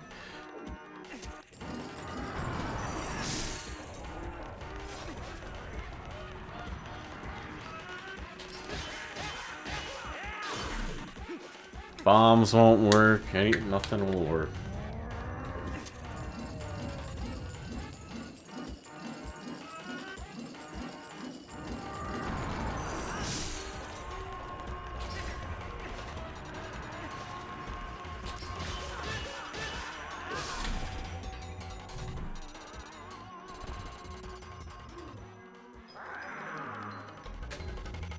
Alright, final phase.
Oh my god. Holy shit, quarter health. God.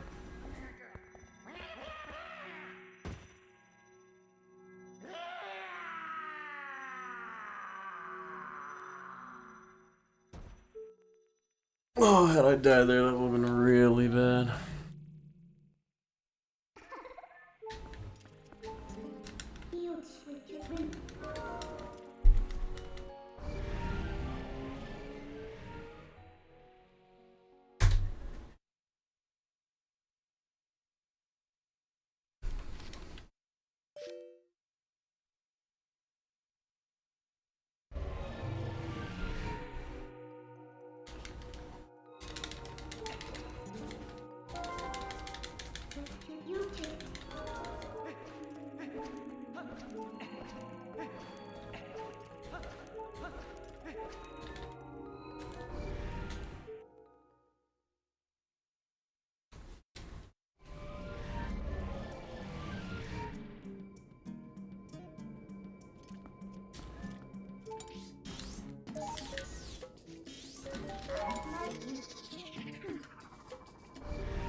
Okay.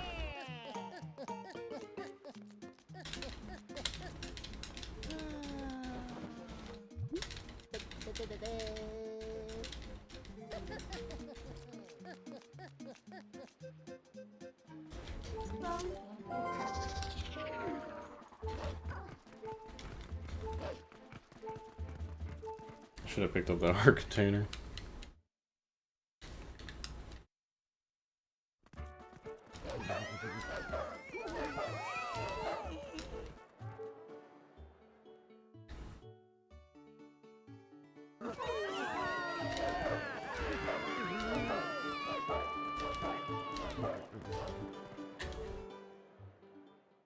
Alright.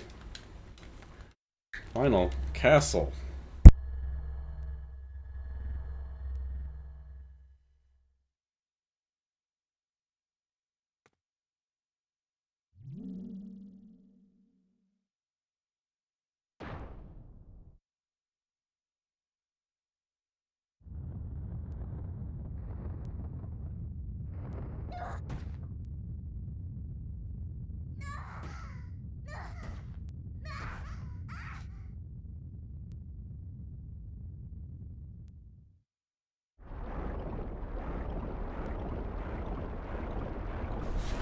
I hope this has been educational, mildly enjoyable, maybe perhaps even entertaining at times.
I'm so gonna game over here. So funny.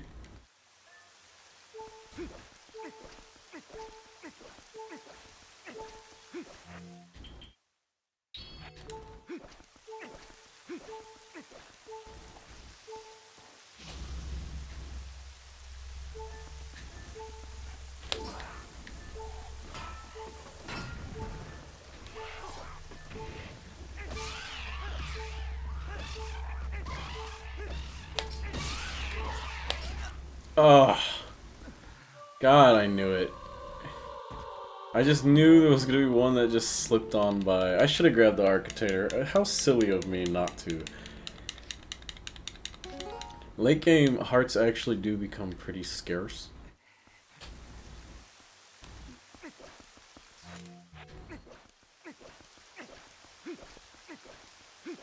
These purple, like pink, I'm sorry, red bokoblins are actually pretty tough. And the quickest way to fight them is actually just to swing individually 6 times. Because it takes a long time for them to fall into the ground and then get back up. But if you do this, they never fall into the ground, so it doesn't take as long.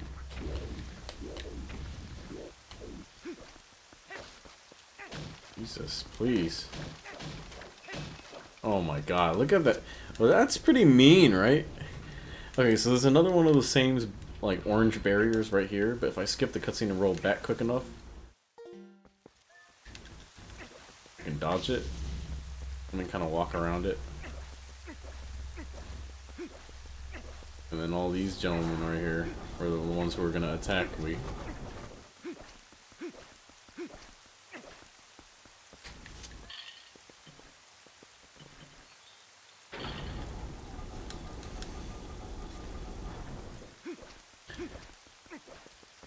Now we got the final King Bulbin fight. Even though I think we only fought him once during the course of the run, right?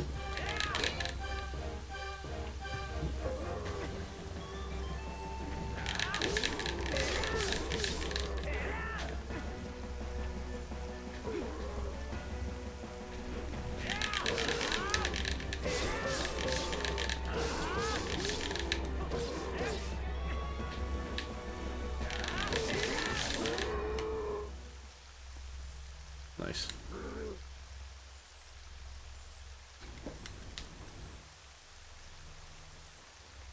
Enough.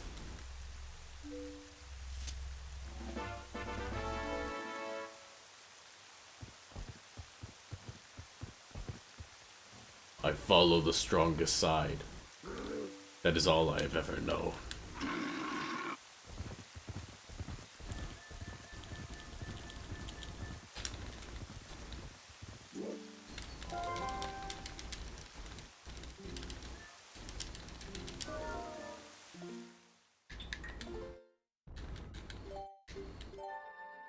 Save warp back to the beginning, because it's just a little quicker.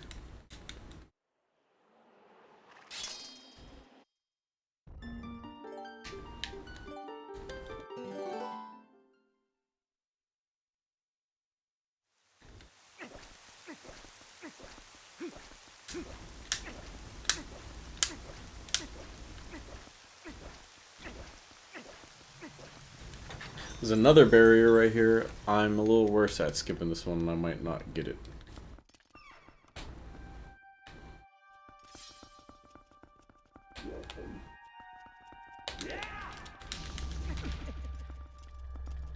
Oh. Oh, I actually got it. Wow. Oh, I'm impressed with myself. Okay. Really? Okay.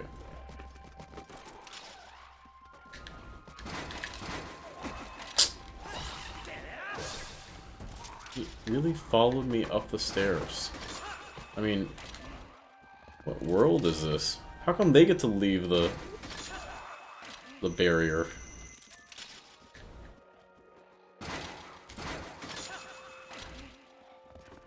Skipping that barrier is really big because all the lights turn on in this room after you finish killing like 3 waves of enemies, and then once the lights are on, the room becomes insanely laggy. This guy, although menacing, you just attack him once and then he guards and then you go behind him.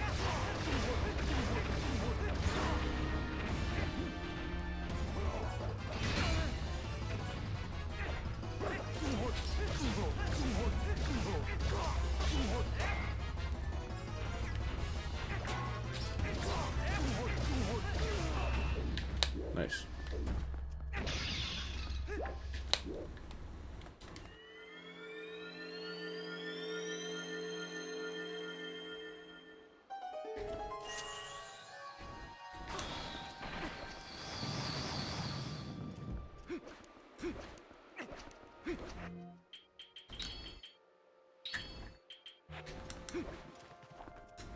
And my weapon swaps are awful.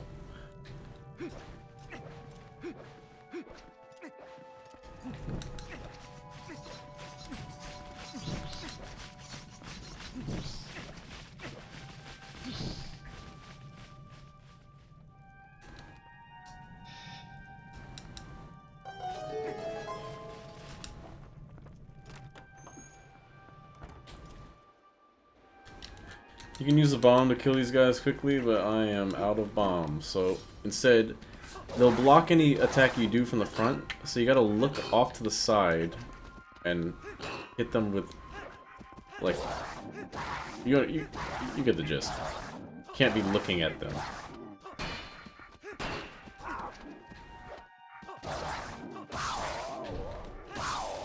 Yeah, you get it.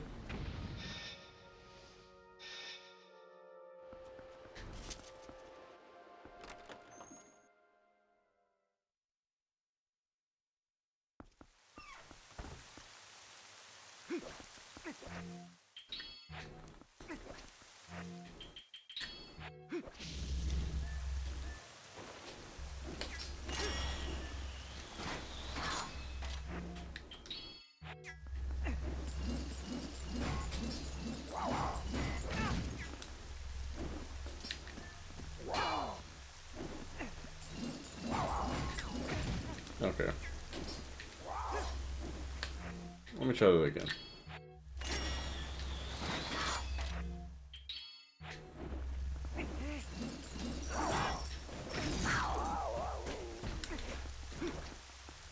He died. How did he just die? I really don't know.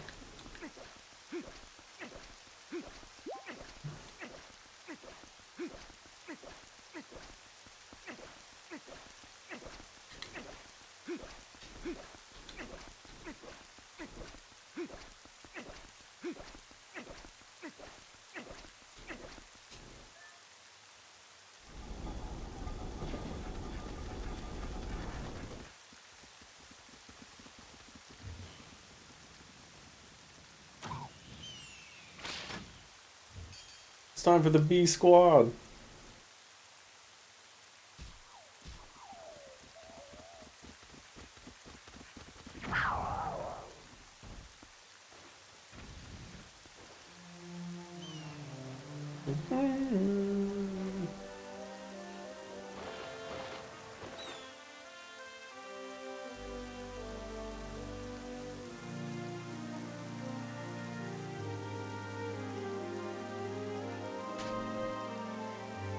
Thanks, guys.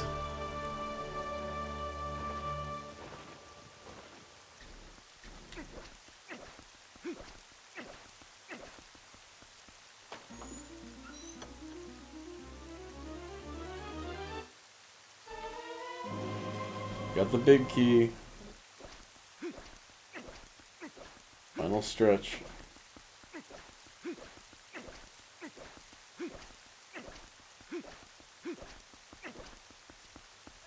So, you're supposed to follow, like, ghosts in this room with your wolf senses to get through it, because the tiles will fall, and they show you, like, the safe way through.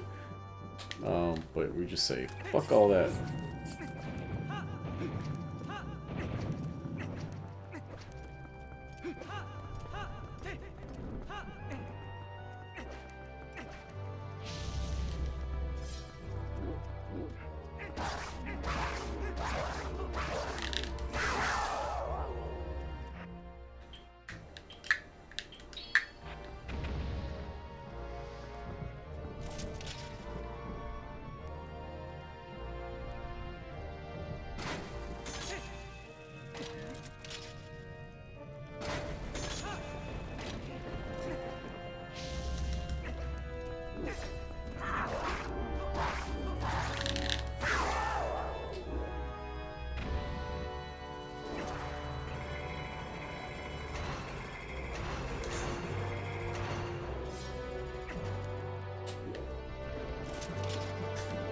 Final Dark Nut fight we could skip by claw-shotting the lantern behind him.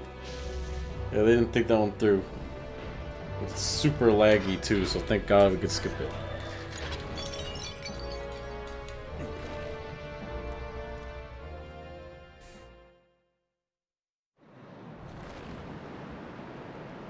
Holy crap.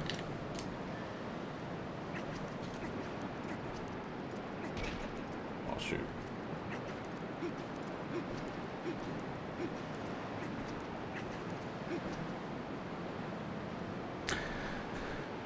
I wonder if that's a... No, I died at the beginning. Oh, that is a gold, though. That was still a gold Hyrule Castle for me. Because I got all the barrier skips. That's what it is. Alright, so, if you don't know, this is complete luck. We want energy balls. But she's got 3 different moves she could do. That's good luck right there. If I stand underneath her and spin attack, it's always... I don't have to do, like, the whole tennis back and forth thing. But now, okay, on the second phase, she's not going to do her energy ball, she's going to do something else. But then every move after that, it's like, she has a chance to do energy ball. If she doesn't, it's just bad RNG. It can go up to super crazy high numbers with just bad luck. That's already bad luck right there.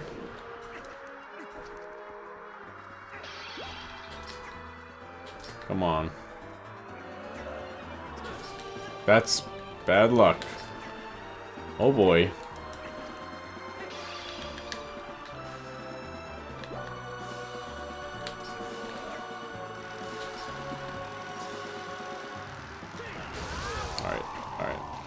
So now she's gonna do like 2 moves that are guaranteed to not be an energy ball. But then after that, it's luck again. She hasn't done her super laggy move. I'm sure she's gonna use it now that I said it, but the triangle on the ground move. Oh yeah, she hasn't used it once yet. On the GameCube, it lags the game to all hell. Here it is. You gotta get it off screen.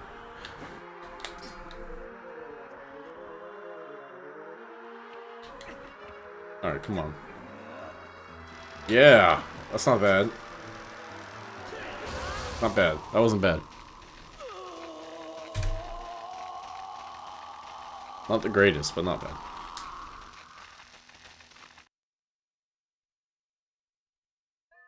Okay.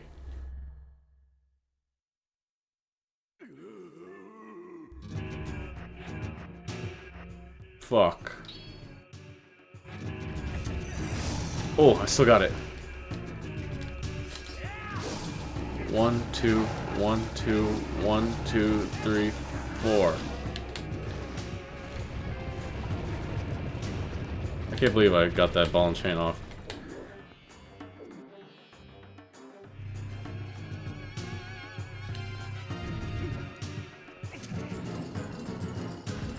Uh-oh. No. I don't know why. You're supposed to go over to this corner, and I never do.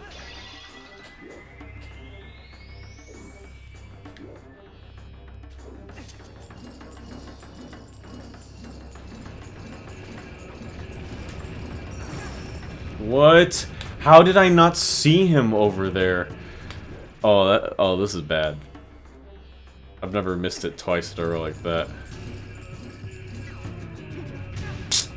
Come on.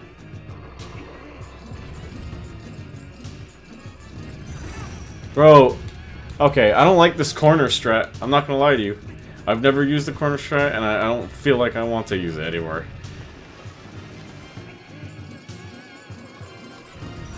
I have never failed this many times on this. I was under the impression you weren't really supposed to throw it preemptively, but now,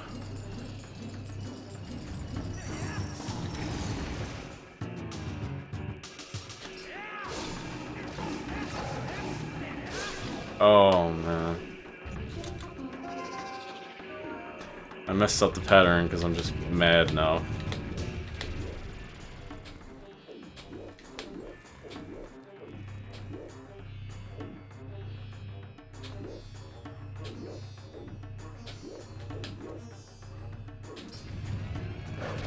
Well, oh my... wow. It's like, it just actually had to be the worst beast cannon ever.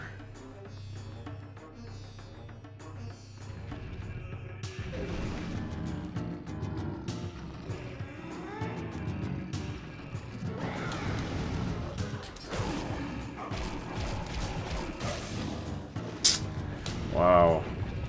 If I hadn't messed up the attack pattern on the second time as Human Link, it would be over right now.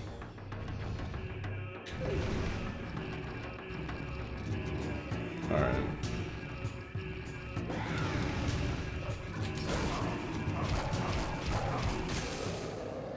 Okay. Pretty awful, but it's alright.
Bro, you didn't hit me again, and wow, that's really unlucky, actually. That just makes it more, like, complicated.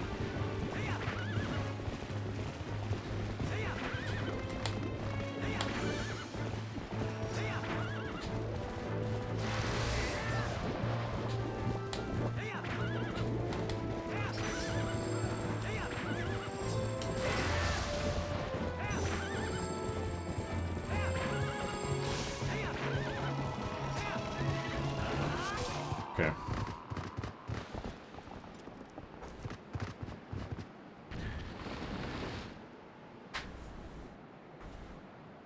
So, the strat for this last fight, which I just recently learned, is that rolling past him and then doing a jump attack and a quick spin attack 3 times will instantly knock him down.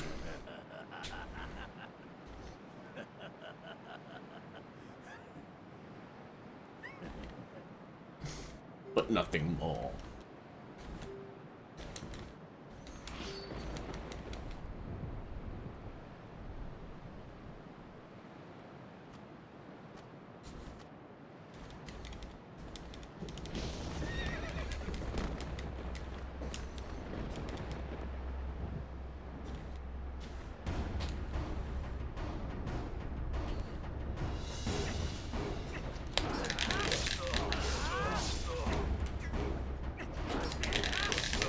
Why can't I do it?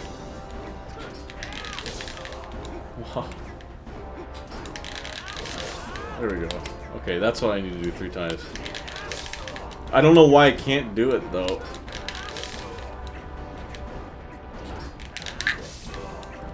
Oh my god. Okay.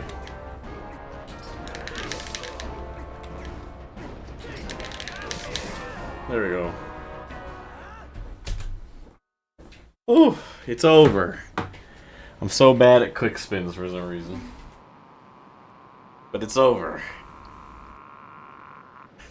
Father, I hope you're watching. I hope you finished this video, because there's probably going to be a lot more like it, and they're probably going to be way quicker and way better than this time. This time was very loose. Currently, my personal best is 4 hours and 5 minutes. Which could easily be like, you know, sub 4 in the 3-hour time range, because I'm getting way better. You can even see, even in this horrible run, a lot of my splits were gold splits because it's just getting better and better. So I hope that the tricks, I hope I informed you on the tricks a little bit, and thanks for watching. I'm happy I finished this.